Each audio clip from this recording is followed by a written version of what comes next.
ഈ ഒരു ബിസിനസ്സിലേക്ക് ഞാൻ വരുന്നത് 2019 അതായത് കൊറോണയ്ക്ക് തൊട്ട് മുൻപ് 2019 എന്റെ ഉസ്മാൻ സാർ എന്ന് പറയും എന്റെ അപ്ലൈന്, അതായത് എന്റെ വൈഫിന്റെ മൂത്താപ്പയും കൂടിയാണ്. അപ്പം അദ്ദേഹത്തിന്റെ വീട്ടില് കുറച്ച് ഉൽപ്പന്നങ്ങൾ വാങ്ങി അന്ന് ജസ്റ്റ് അവിടെ വിസിറ്റ് ചെയ്യാൻ പോയ സമയത്ത് അദ്ദേഹം എനിക്ക് കുറച്ച് പ്രൊഡക്റ്റുകൾ കാണിച്ചു തന്നു. അന്നാണ് യഥാർത്ഥത്തിൽ ഈ ഒരു ബിസിനസ് ആദ്യമായി ഞാൻ കേൾക്കുന്നത്. ശരിക്കും ബിസിനസ് ആയിട്ടല്ല കേട്ടത്, ജസ്റ്റ് പ്രോഡക്റ്റുകൾ, അതായത് ആയുർവേദ പ്രോഡക്റ്റുകൾ ഉണ്ട്, അത് നമുക്ക് വേണമെങ്കിൽ എന്ത് ചെയ്യാം, വാങ്ങി ഉപയോഗിക്കാം, വിൽറ്റാല് നല്ല ലാഭമുണ്ട് എന്നുള്ള രീതിയിലാണ് അദ്ദേഹം എന്നോട് പറയുന്നത്, അല്ലാണ്ട് ബിസിനസ് രീതിയിലൊന്നല്ല. ആ സമയത്ത് നിലവിൽ ഞാൻ ടൈൽസിന്റെ ഫീൽഡിലായിരുന്നു. അതായത് ടൈൽസ് വർക്ക് കോൺട്രാക്ട് വർക്ക് എടുക്കുന്നുണ്ട്. അത്യാവശ്യം തിരക്കും കാര്യങ്ങളും ഒക്കെ ആയിട്ട് മുന്നോട്ട് പോകുന്ന സമയത്താണ് അദ്ദേഹം ഈ ഒരു ബിസിനസ് പറയുന്നത്. ശരിക്കും പറയുകയാണെങ്കിൽ ഒരു വലിയൊരു ഓപ്പർച്യൂണിറ്റി അല്ലെങ്കിൽ വലിയൊരു സാധ്യത മുന്നിലുണ്ട് എന്നൊക്കെ മനസ്സിലാക്കി, അല്ലെങ്കിൽ ഇത് നമുക്ക് വലിയൊരു ഉപകാരമായിരിക്കും എന്ന് തോന്നിയതിന് ശേഷമാണ് ഞാൻ എന്ത് ചെയ്തത്, ഈ ഒരു ബിസിനസ്സിലേക്ക് കടന്നു വരാം എന്നുള്ളൊരു ചിന്ത വന്നത്. അതായത് ടൈൽസിന്റെ മേഖല സ്വതവേ കുറച്ച് മടുപ്പും അല്ലെങ്കിൽ ഒരുപാട് റിസ്ക്കും ഒക്കെ ഉള്ളത് കൊണ്ട് തന്നെ അതിൽ നിന്നൊന്ന് മാറി നിൽക്കണം എന്നുള്ളൊരു ആഗ്രഹത്തിൽ ഇങ്ങനെ നടക്കുകയാണ്. ആ സമയത്ത് ഞാൻ പല കാര്യങ്ങളും ചെയ്തിട്ടുണ്ട്. ഒരു തട്ടുകട, ഞങ്ങളെ ചുങ്കം ജംഗ്ഷനിൽ ഒരു തട്ടുകട നടത്തിയിട്ടുണ്ട്. അതിലും വലിയ മെച്ചല്ല, അല്ലെങ്കിൽ അതിൽ ഒരുപാട് കഷ്ടപ്പാടുകളുണ്ട്. അതേപോലെ തന്നെ ഓട്ടോറിക്ഷ, രാത്രി വർക്ക് കഴിഞ്ഞിട്ട് ഓട്ടോറിക്ഷ ഓടിക്കാനുള്ള പ്ലാനിങ്. അതായത് പാർട്ട് ടൈം ആയിട്ട് എന്തെങ്കിലും ഒന്ന് ചെയ്യണം. ഈ ലൈഫിൽ ഈ പറഞ്ഞ ടൈൽസിന്റെ പണി മാത്രം മുന്നോട്ടേക്ക് പോയി കഴിഞ്ഞാൽ അന്നന്ന് കിട്ടുന്നത് മാത്രമേ ഉണ്ടാവും, പ്രത്യേകിച്ച് ഒരു നേട്ടം ഉണ്ടാവില്ല എന്നുള്ള തോന്നൽ അതേ ഉള്ളിലുണ്ട്. ആ സമയത്താണ് അദ്ദേഹത്തിന്റെ ഈ ഒരു വാക്കുകൾ കേൾക്കുന്നത്. ശരിക്കും ലീഡേഴ്സ് പറയലുണ്ട്, നമ്മൾ ഈ ബിസിനസ് പറയാൻ പോകുമ്പോൾ എന്തെങ്കിലുമൊക്കെ നേടണം എന്ന ആഗ്രഹമുള്ള ആളുകളുടെ അടുത്ത് പോയിട്ട് പറഞ്ഞിട്ടേ കാര്യമുള്ളൂ, അല്ലാതെ പ്രത്യേകിച്ച് ഒരു നേട്ടങ്ങളൊന്നും വേണ്ട, ഉള്ള ലൈഫ് അങ്ങനെ വലിയ കോട്ടം തട്ടാണ്ട് അങ്ങനെ പോയച്ചാൽ മതി എന്ന് വിചാരിക്കുന്ന ആളുകളോട് ഈ ബിസിനസിനെ കുറിച്ചോ അല്ലെങ്കിൽ ഈ ഒരു മേഖലയെ കുറിച്ചോ പറഞ്ഞിട്ട് കാര്യമില്ല എന്ന് ലീഡേഴ്സ് ഇങ്ങനെ പറയാറുണ്ടല്ലോ. അതേ സ്ഥിതിയാണ്. കാരണം ഞാൻ എന്തെങ്കിലും ഒരു എക്സ്ട്രാ വരുമാനം ആഗ്രഹിച്ച് നിൽക്കുന്ന സമയത്താണ് അദ്ദേഹം എന്നോട് ഈ ബിസിനസ് പറയുന്നത്. അപ്പോ സംഭവം കുഴപ്പമില്ല. അദ്ദേഹം കാണിച്ചു തന്ന ഓരോ പ്രോഡക്റ്റുകളും, അതായത് ലിവർഗെയിന്, നെഞ്ചരിച്ചിൽ, ഗ്യാസിലിനൊക്കെ പറ്റിയതാണ്. അതേപോലെ തന്നെ കഫ്നിയിൽ കഫക്കെട്ടുമായി ബന്ധപ്പെട്ടുള്ളതാണ്. ഒന്ന് രണ്ട് പ്രോഡക്റ്റുകൾ. അപ്പോൾ അദ്ദേഹം ഇങ്ങനെ പ്രോഡക്റ്റുകൾ കാണിച്ചു തരുമ്പോൾ ശരിക്കും ഓരോ പ്രോഡക്റ്റും എൻ്റെ ഉള്ളിൽ എനിക്ക് വേണ്ടതാണെന്നുള്ള ആ ഒരു ചിന്ത വന്നു. അതായത് നോവേദന ക്യാപ്സ്യൂൾ, അന്ന് ബാക്ക് പെയിൻ ഭയങ്കരമായിട്ട് വരുന്ന സമയമാണ്. ഇത് നല്ല ഊരവേദനയൊക്കെ ഉള്ള സമയമാണ്, ടൈൽസിന്റെ വർക്കല്ലേ. അപ്പോൾ ബാക്ക് പെയിന് പറ്റിയതാണ് നോവേദന ക്യാപ്സ്യൂള്. ലിവർഗെയിന്, ആ സമയത്താണ് നെഞ്ചരിച്ചിൽ കൂടിക്കിടക്കുന്നത്. കാരണം നെഞ്ചരിച്ചിലിന് സമയത്തിന് ഭക്ഷണം കഴിക്കാത്തത് കൊണ്ട് നെഞ്ചരിച്ചിൽ ഭയങ്കരമായിട്ടുണ്ടായിരുന്നു. അപ്പോൾ അത് കാണിച്ചു, ലിവർഗെയിൻ കാണിച്ചു, അതിന്റെ സാമ്പിളൊക്കെ തന്നു. അതേപോലെ തന്നെ കവചപ്രാശം, അതായത് അലർജിക് സംബന്ധമായ പുസ്തകങ്ങൾക്കൊക്കെ കവചപ്രാശം ഉപയോഗിച്ചാൽ നല്ലതാണ്. അപ്പൊ ഇതൊക്കെ എനിക്ക് ആവശ്യമുള്ളതാണ്. പക്ഷെ ഇതിന്റെയൊക്കെ വില കണ്ടപ്പോ എല്ലാ ആളുകളും പറയും പോലെ എന്താണ്, വില കുറച്ച് കൂടുതലല്ലേ എന്നൊരു തോന്നല്. അപ്പോഴാണ് അദ്ദേഹം എന്നോട് പറയുന്നത്, ഒരു ഐഡിയ എടുത്തു കഴിഞ്ഞാൽ ഇത് 40% ഡിസ്കൗണ്ട് കിട്ടും. ഐഡിയ എന്താണെന്നോ അല്ലെങ്കിൽ അതെങ്ങനെ എടുക്കുകയാണെന്നോ ഒന്നും എനിക്കറിയില്ല. പക്ഷെ 40% ഡിസ്കൗണ്ട് എന്ന് കേട്ടപ്പോൾ ഞാൻ വേഗം പറഞ്ഞു, അങ്ങനെയാണ് എന്റെ പേരും ലിസ്റ്റ് ഞാൻ തരാം, അപ്പൊ നിങ്ങൾ എന്താണെന്ന് വെച്ചാൽ ചെയ്തോളി എന്ന് പറഞ്ഞു. അപ്പോ മൂപ്പര് പറഞ്ഞു ആയിക്കോട്ടെ, ഇന്ന് തന്നെ ലിസ്റ്റ് ഒക്കെ തന്നോ. ഐഡിയ അടിച്ചതിന് ശേഷം അന്ന് നമ്മുടെ മരണപ്പെട്ട ഉമ്മർ സാർ ആയിരുന്നു ഐഡിയ അടിച്ചു തന്നതും ബിസിനസിനെ കുറിച്ചൊക്കെ പറയാൻ വേണ്ടിയിട്ട് വിളിച്ചതും. അപ്പോൾ അദ്ദേഹം രാത്രിയാണ് എന്നെ വിളിക്കുന്നത്, ഐഡിയ എടുത്തിട്ടുണ്ട് സാറേ, ഇതാണ് ഐഡി നമ്പർ എന്ന് പറഞ്ഞു ഐഡി നമ്പർ ഒക്കെ അയച്ചു തന്നു. അങ്ങനെ ഞാൻ നോർമലി ടൈൽസിന്റെ വർക്കിന് പിറ്റേന്ന് രാവിലെ പോയി. അന്ന് വൈകുന്നേരം ആയപ്പോ എന്നെ വിളിച്ചു, നാളെ ഒരു മീറ്റിംഗ് ഉണ്ട് കോഴിക്കോട് നളന്തയിൽ വെച്ചിട്ടാണ്, ഒന്ന് വരണം എന്ന് പറഞ്ഞു. അപ്പോൾ സ്വാഭാവികമായിട്ടും ഐഡിയ എടുത്ത ആളുകൾ നിർബന്ധമായിട്ടും മീറ്റിങ്ങിന് പങ്കെടുക്കേണ്ടി വരും എന്ന് വിചാരിച്ചിട്ടാണ് ഞാൻ ആ മീറ്റിങ്ങിന് പങ്കെടുക്കാൻ തീരുമാനിച്ചത്. പിന്നെ കൂടുതൽ ബിസിനസിനെ കുറിച്ചും അതല്ലെങ്കിൽ ഈ പ്രോഡക്റ്റുകളെ കുറിച്ചൊക്കെ പഠിക്കാലോ എന്ന് വിചാരിച്ചു ഞാൻ എന്ത് ചെയ്തു, ആ മീറ്റിങ്ങിന് പോയി. ഭൂരിഭാഗം ആളുകളും കമ്പനി GTS കേട്ടുകാണ്ട് അതല്ലെങ്കിൽ കമ്പനിയുടെ GTS നേരിട്ട് കേട്ടതിലെ ആക്റ്റീവ് ആയത്, അവിടുത്തെ കുറെ ആളുകളുടെ എക്സ്പീരിയൻസ് ഒക്കെ കേട്ടുകാണ്ട് പോസിറ്റീവായിട്ട് ഈ ബിസിനസ്സിലേക്ക് ഇറങ്ങിയതാണെങ്കിൽ, ഞാൻ അവിടെ ചെന്നപ്പോ എന്നെ സംബന്ധിച്ചിടത്തോളം എനിക്ക് സംശയങ്ങൾ കൂടിയതായിരുന്നു. അതായത് ആ GTS തുടങ്ങുന്ന സമയത്തൊക്കെ ഓക്കെയാണ്, കാരണം പ്രോഡക്റ്റുകളെ കുറിച്ച് പറയുന്നു, കമ്പനീന്റെ ആ ഒരു ഗ്രോത്തിനെ കുറിച്ച് പറയുന്നു. പക്ഷെ ഇൻകം പ്ലാൻ, അതായത് നമ്മുടെ ഇൻകം പ്ലാൻ കേട്ട സമയത്ത് എനിക്ക് വല്ലാതെ സംശയം.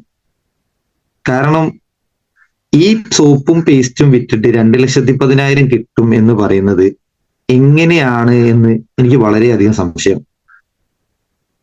പിന്നെ ഈ സ്റ്റേജിന്മേൽ കയറിയവരൊന്നും കണ്ടാല് അതൊന്നും ഒരു വലിയൊരു സംഭവമുള്ള ആൾക്കാരാണ്, അല്ലെങ്കിൽ ഇത്ര വരുമാനം വാങ്ങിയ ആൾക്കാരാണെന്ന് ഒരിക്കലും തോന്നില്ല.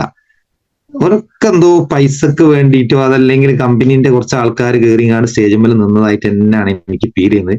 പ്രത്യേകിച്ച് ഈ കോട്ട് ഇട്ടുങ്ങാണ്ട് ആളുകൾ വരുമ്പോൾ അത് അംഗീകരിക്കാൻ എനിക്ക് ഇങ്ങോട്ട് പറ്റുന്നില്ല. എന്റെ പ്രശ്നം കൊണ്ടായിരിക്കാം. ഞാൻ അന്ന് മീറ്റിങ്ങിന് ചെല്ലുന്ന സമയത്ത് എന്റെ കൂടെ ഒരു സുഹൃത്തും കൂടെ ഉണ്ടായിരുന്നു. അപ്പോ ഈ സുഹൃത്തിന്റെ അടുത്ത് നിന്ന് ഞാൻ പറഞ്ഞു, സംഭവം ഇത് ഒരു മണി ചെയിൻ കമ്പനിയാണ്, ഒരു തട്ടിപ്പ് കമ്പനിയാണ്. ഇതിൽ ഞാൻ ഏതായാലും പെട്ടിട്ടുണ്ട്, ഇനി എന്ത് ചെയ്യരുത്, പെടാൻ നിൽക്കരുതെന്ന്.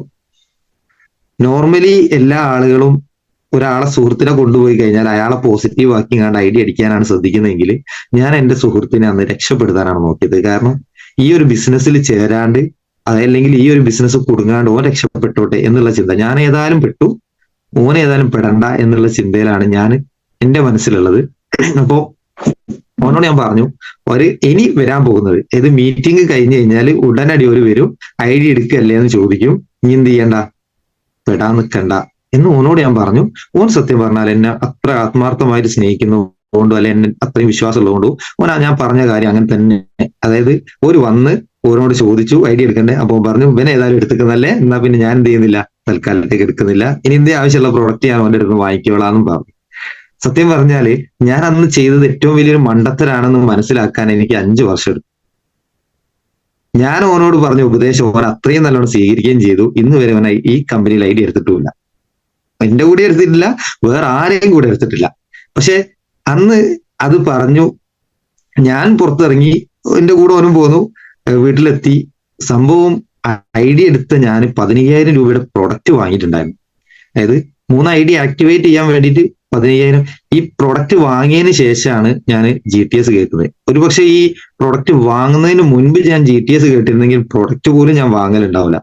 കാരണം അത്രത്തോളം ഞാൻ അവിടുന്ന് നെഗറ്റീവ് ആയിട്ടാണ് ഇറങ്ങിയത്. കാരണം എനിക്ക് സംശയങ്ങൾ തീരുന്നില്ല. കാരണം 2,10,000 എനിക്ക് എങ്ങനെ കണക്ക് കൂട്ടിയിട്ടും ഒരു നിലക്കും ഈ 2,10,000 ഈ പറഞ്ഞ പാവപ്പെട്ട ഇപ്പൊ അതിൽ കയറുന്ന പല ആളുകളും TC കയറുന്നവര് ഓട്ടോറിക്ഷ ഡ്രൈവർ ആയിരിക്കും, STC കയറുന്നവർ ചിലപ്പോൾ കടല കച്ചവടക്കാരനായിരിക്കും.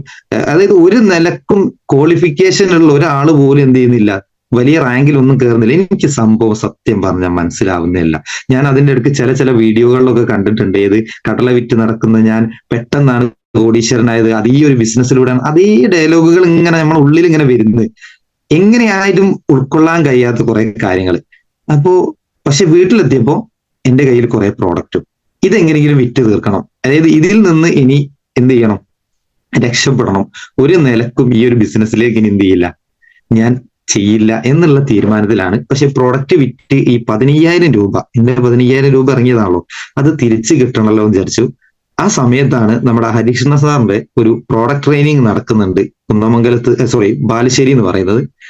പിന്നെ ഏതായാലും പ്രൊഡക്റ്റിനെ കുറിച്ച് ഒന്ന് പഠിച്ചു കഴിഞ്ഞാൽ പ്രൊഡക്റ്റ് വിൽക്കാലോ. ഈ പറഞ്ഞ 2,10,000 എനിക്ക് യാതൊരു ബന്ധവുമില്ല. പ്രൊഡക്റ്റ് വാങ്ങുക, വിൽക്കുക, അല്ലെങ്കിൽ പ്രൊഡക്റ്റ് ഉള്ളത് വിറ്റ് തീർക്കുക, പരിപാടി നിർത്തുക എന്നുള്ള ചിന്തയിലാണ് പിന്നീട് ആ പ്രോഡക്റ്റ് ട്രെയിനിങ് അറ്റൻഡ് ചെയ്തു. പ്രോഡക്റ്റ് ട്രെയിനിങ് അറ്റൻഡ് ചെയ്തപ്പോൾ കുറച്ച് മാറ്റങ്ങൾ വന്നു. കാരണം പ്രൊഡക്റ്റ് നല്ല പ്രൊഡക്റ്റുമാണ്, ക്വാളിറ്റി ഉണ്ട്, ക്വാളിറ്റി കൗൺസിലിന്റെ എല്ലാ അംഗീകാരങ്ങളും ഉണ്ട്, നമുക്ക് എവിടെയും വിൽക്കാം, ആർക്ക് വേണമെങ്കിലും ഉപയോഗിക്കാം, മുതിർന്നവർക്കും ചെറിയ കുട്ടികൾക്കും ഉപയോഗിക്കാം, അതിനൊന്നും വിഷയമല്ല. അതുകൊണ്ട് തന്നെ ഈ പ്രോഡക്റ്റ് എന്താണ്, ബെസ്റ്റ് ആണെന്ന് മനസ്സിലായി. അപ്പോ 2,10,000 ആണ് എന്റെ പ്രശ്നം. ഞാൻ വിചാരിച്ചു ആ 2,10,000 മാറ്റി വെക്കാം, ഈ പ്രോഡക്റ്റ് അത് മാത്രം ഫോക്കസ് ചെയ്യുക, അത് വിൽക്കുക, അതിന്റെ ലാഭം എടുക്കുക, വേറെ പ്രത്യേകിച്ച് ഒന്നും ഈ ഒരു ബിസിനസ്സുമായി ചെയ്യുന്നില്ല എന്നുള്ള തീരുമാനത്തിൽ ഞാൻ ഇറങ്ങി പ്രൊഡക്റ്റുകൾ വിൽക്കാൻ തുടങ്ങി. ഈ പ്രോഡക്റ്റുകൾ വിൽക്കുമ്പോൾ നിങ്ങൾക്ക് എത്ര പേർക്ക് പ്രശ്നം ഉണ്ടെന്ന് അറിയില്ല. ഞാൻ ഈ പ്രോഡക്റ്റ് കൊടുത്ത സമയത്തുണ്ടായ ഏറ്റവും വലിയൊരു പ്രശ്നം എന്ന് പറഞ്ഞാൽ, ആദ്യഘട്ടത്തിൽ ആളുകൾ ഇതിന് വില കൂടുതലാണ്, അതല്ലെങ്കിൽ ഞാനിത് കൊടുക്കുമ്പോൾ, അതായത് ഞാനൊരു ടൈൽസിന്റെ പണിക്കാരനാണ്, ഞാൻ എങ്ങനെയാണ് വൈദ്യരായത് എന്നുള്ള ചോദ്യങ്ങളും, ഇനിയിപ്പോ വൈദ്യര് പണിക്കാണോ പോണത് എന്നുള്ള രീതിയിൽ കുറെ എന്താ പറയാ, നമ്മളെ കളിയാക്കുക എന്ന് പറയും, ആ രീതിയിലുള്ള ചോദ്യങ്ങളും കാര്യങ്ങളൊക്കെയാണ് വരുന്നത്. പക്ഷെ പ്രോഡക്റ്റുകൾ കൊടുത്ത് അത് ഉപയോഗിച്ച ആളുകൾ വീണ്ടും ചോദിക്കൽ തുടങ്ങുക. അതായത് ഇത് കൊടുത്ത് ഒഴിവാക്കി പരിപാടി നിർത്താം എന്ന് വിചാരിക്കുമ്പോൾ ഇവര് വീണ്ടും പ്രോഡക്റ്റുകൾ ചോദിക്കുക. അതായത് പ്രോഡക്റ്റ് ഉപയോഗിച്ചിട്ട് ബെസ്റ്റ് റിസൾട്ട് ആണ്. അതായത് ലിവഗെയിൻ, എനിക്ക് തോന്നുന്ന ഒരുപാട് ലിവഗെയിൻ ഞാൻ അന്ന് ആ സമയത്ത് സെയിൽ ചെയ്തിരിക്കുന്നത്. അതേപോലെ കവചപ്രാശം, ഇതൊക്കെ ഒരുപാട് ആളുകൾ, അതായത് വാങ്ങിയ ആളുകൾ വീണ്ടും വീണ്ടും പ്രോഡക്റ്റ് ചോദിക്കുന്ന ഒരു അവസ്ഥയിലേക്ക് ഇങ്ങനെ പോവുക. ശരിക്കും ബിസിനസ് നിർത്തി പോവാൻ നിൽക്കുന്ന സമയത്ത് വീണ്ടും ആളുകൾ പ്രോഡക്റ്റ് ചോദിച്ചത് കൊണ്ട് റീപർച്ചേസ് എടുക്കാൻ പോയി. ഈ റീപർച്ചേസ് എടുക്കാൻ പോയ സമയത്താണ് ലീഡേഴ്സ്, ബാക്കിയുള്ള ലീഡേഴ്സുമായിട്ട് പരിചയം വരുന്നതും അവരുമായിട്ട് സംസാരിക്കുന്നതും.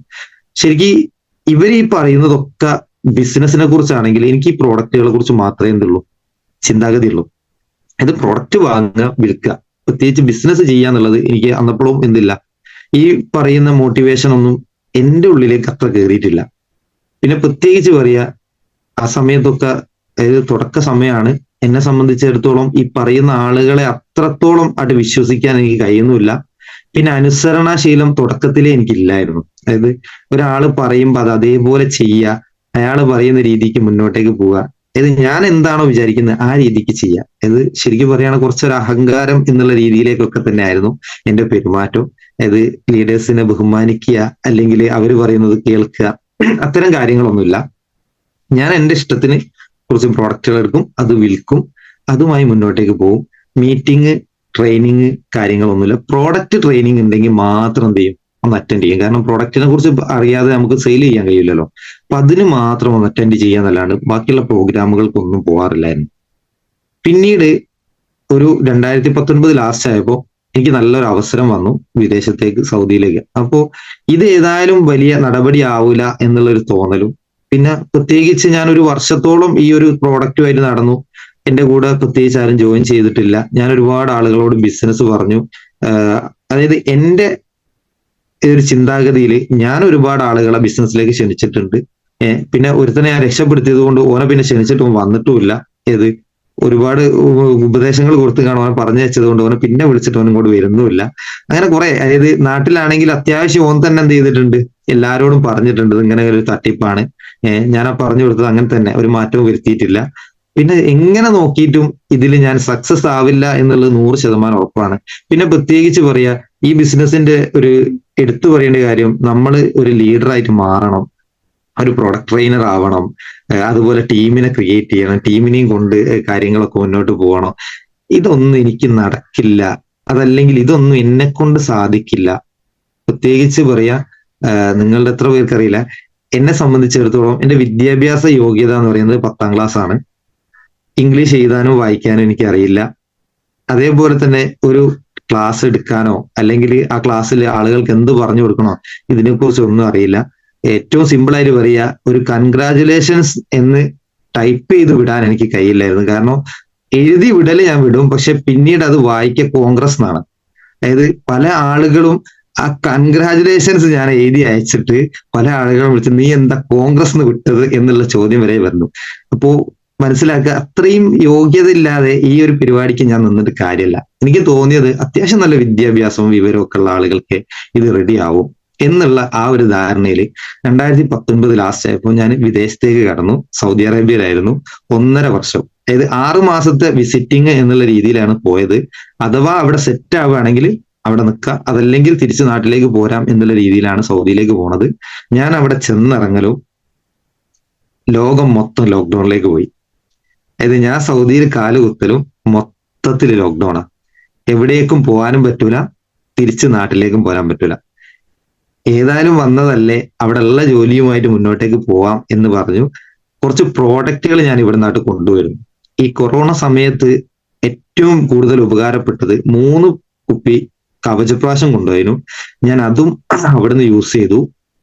ശരിക്കും പറയുകയാണെങ്കിൽ അവിടെ പല ആളുകൾക്കും കൊറോണ ബാധിച്ചപ്പോഴും എനിക്ക് എന്ത് സംഭവിച്ചില്ല, കൊറോണ ബാധിച്ചിട്ടില്ലായിരുന്നു. നമ്മുടെ പ്രോഡക്റ്റ് ഉപയോഗത്തിൽ ഒരുപാട് പ്രോഡക്റ്റുകൾ, അതായത് പ്രോഡക്റ്റിന് അത്രയും വിശ്വാസം ഉള്ളത് കൊണ്ട് എന്നെ കൊണ്ടുപോയിട്ടുണ്ട്, ഞാൻ ഉപയോഗിക്കുകയും ചെയ്തു. 1.5 വർഷം അവിടെ നിന്നപ്പോ ശരിക്ക് അവിടുത്തെ ആ ഒരു പണിയും കാര്യങ്ങളും, അതായത് ആട് ജീവിതം എന്ന് പറഞ്ഞ മാതിരി വളരെ കഷ്ടപ്പാടും ബുദ്ധിമുട്ടും അനുഭവിച്ച് നിൽക്കുന്ന സമയത്താണ് നാട്ടില് എന്റെ ലീഡേഴ്സും എന്റെ അപ്ലൈനും ഒക്കെ ഓരോ ഫോട്ടോസ്, ഓരോ പ്രോഗ്രാം കഴിഞ്ഞിട്ടുള്ള ഫോട്ടോസ്, ടൂർ പോയിട്ടുള്ള ഫോട്ടോസ്, ഇവിടെ അവര് ചെയ്യുന്നത് വളരെ എൻജോയ്മെന്റ് ആയിട്ടാണ് ചെയ്യുന്നത്. ഞാൻ അവിടെ കുറച്ച് കഷ്ടപ്പാടും ബുദ്ധിമുട്ടുമായിട്ട് ഇങ്ങനെ മുന്നോട്ടേക്ക് പോകുന്ന സമയമാണ്. എനിക്ക് എന്റെ ഉള്ളിൽ വളരെയധികം സങ്കടം തോന്നി. കാരണം ഇത്രയും നല്ല ഓപ്പർച്യൂണിറ്റി ഇട്ടുകയാണ് ഞാൻ അവിടെ പോയി കഷ്ടപ്പെടുകയാണ്, പിന്നെ ഇവിടുന്ന് രക്ഷപ്പെടൂല എന്നുള്ള തോന്നലാണ്. രണ്ടും കൽപ്പിച്ച് ഒരു 1.5 വർഷം അവിടെ തള്ളി നീക്കി. 1.5 വർഷം ഈ ഒരു നാട്ടിൽ നിന്ന് വിട്ടുപോയതിന്റെ സങ്കടവും വിഷമവും പിന്നെ മക്കളെ കാണാൻ പറ്റാത്ത പ്രശ്നങ്ങളൊക്കെ അവിടെ ഉണ്ടായിരുന്നു. അത് കഴിഞ്ഞ് തിരിച്ച് നാട്ടിലേക്ക് എത്തി. കൊറോണയൊക്കെ ഏകദേശം അവസാനിച്ച ഒരു സമയമാണ്. നാട്ടിലേക്ക് എത്തി. വീണ്ടും നമ്മുടെ ലീഡേഴ്സ്, അതായത് പല ആളുകൾക്കും അറിയാം, നമ്മൾ നിർത്തി പോയാൽ പോലും നമ്മളെ ലീഡേഴ്സ് എന്ത് ചെയ്യും, വീട്ടിലിങ്ങനെ വന്ന് നമ്മളുമായിട്ട് വീണ്ടും കാര്യങ്ങൾ ചർച്ച ചെയ്ത് നമ്മളെ കൂടെ, അല്ലെങ്കിൽ നമ്മൾ അവരെ കൂടെ ജോയിൻ ചെയ്യണം എന്നുള്ള ആ ഒരു ഇതിൽ തന്നെ അവർ നമ്മുടെ അടുത്തേക്ക് വരും. അതേപോലെ തന്നെ എന്നെ കാണാൻ എൻ്റെ ലീഡേഴ്സ് ഒക്കെ വന്നു, സംസാരിച്ചു. സൗദിയിൽ പോയതിന്റെ ഒരു അഹങ്കാരവും അതല്ലെങ്കിൽ അവിടെ നല്ല ജോലി ഉണ്ട് എന്നുള്ള ആ ഒരു ധൈര്യവും, ഏറ്റവും ചുരുങ്ങി പറയുകയാണെങ്കിൽ ഒരു 80,000 രൂപ സാലറി വരെ എത്തുന്ന രീതിയിലുള്ള ഒരു ജോലിയാണ്. അപ്പൊ ആ ഒരു ധൈര്യത്തില് ഈ ഒരു ബിസിനസ്സിലേക്ക് തിരിച്ചു വന്നിട്ട് കാര്യമില്ല, അതല്ലെങ്കിൽ ഇത്രയും ശമ്പളം ഒന്നും വാങ്ങാൻ ഇനി എന്തായാലും ഈ ബിസിനസ്സിൽ നടക്കൂല എന്നുള്ള തോന്നലുകൊണ്ട് ഞാൻ അവരോട് പറഞ്ഞു, തൽക്കാലത്തേക്ക് ഞാൻ ബിസിനസ്സിലേക്കില്ല, ഇനി എപ്പോഴെങ്കിലും തോന്നുകയാണ് അന്നപ്പോ ചെയ്യാം എന്നുള്ള രീതിയിൽ. ആ സമയത്താണ് നമ്മുടെ ആനുവലി ഇത് വരുന്നത്, അതായത് നമ്മുടെ yearly cut off. Yearly cut ഓഫിൽ എൻ്റെ ID റെഡ് ലിസ്റ്റിൽ വന്നു. അതും പറഞ്ഞു ആ ID പർച്ചേസ് ചെയ്ത് വെച്ചേക്ക് എപ്പോഴെങ്കിലും ഉപകാരപ്പെടും എന്ന് പറഞ്ഞു. സത്യം പറഞ്ഞാല് ആ ഐഡിന്റെ ഒരു ആവശ്യം എനിക്കില്ല എന്നുള്ളത് തന്നെയാണ് ഞാൻ പറഞ്ഞത്. കാരണം അത്യാവശ്യം 80,000 രൂപ സാലറി ഉള്ള ഒരു ജോലി ഉണ്ട്. പോരാത്തതിന് എങ്ങനെയായാലും ഞാനിത് ചെയ്യൂല, കാരണം എനിക്ക് അത് ചെയ്യാനുള്ള ഒരു ക്വാളിഫിക്കേഷൻ ഇല്ല എന്നുള്ള രീതിയിൽ സംസാരിച്ചു. അപ്പൊ അവര് പോയി. ഞാൻ ഈ ID പർച്ചേസ് ചെയ്യാൻ യാതൊരു നിലക്കും തീരുമാനിച്ചില്ല. പക്ഷെ എന്റെ അപ്ലൈൻ ലീഡർ, അതായത് ഉസ്മാൻ സാറ് വിട്ടു നിൽക്കാൻ പറ്റിയില്ല. മൂപ്പര് എന്ത് ചെയ്തു, എന്റെ 3 ID പർച്ചേസ് ചെയ്തു. മൂപ്പര് ID പർച്ചേസ് ചെയ്തതിനു ശേഷം എന്നെ വിളിച്ചു പറഞ്ഞു, 3 ID ഞാൻ പർച്ചേസ് ചെയ്തിട്ടുണ്ട്, ഇനി എപ്പോഴെങ്കിലും വർക്ക് ചെയ്യണം തോന്നുകയാണെങ്കിൽ അന്ന് വർക്ക് ചെയ്താൽ മതി. ശരിക്കും നമുക്ക് വേണ്ടിയിട്ട് ഒരാളൊരു കാര്യം ചെയ്യുമ്പോൾ അത് അയാളുടെ നമ്മുടെ ഒരു ഇതായിട്ട് തോന്നുക, അതായത് എന്താ പറയാ, നമുക്ക് വേണ്ടിയിട്ട് അയാൾ അത് ചെയ്തേ പറ്റുള്ളൂ, അങ്ങനെയാണ് അയാൾ ചെയ്യേണ്ടത്, അല്ലെ എന്റെ അപ്ലൈൻ അല്ലേ, മൂപ്പർക്ക് എന്തോ നേട്ടമുള്ള കാര്യമല്ലേ എന്ന് ചിന്തിക്കാൻ എനിക്ക് തോന്നിയില്ല. ഞാൻ വേഗം 3,000 രൂപ അയച്ചു കൊടുത്തു. ഞാൻ പറഞ്ഞു പ്രോഡക്റ്റ് ഞാൻ എടുത്തോളാം.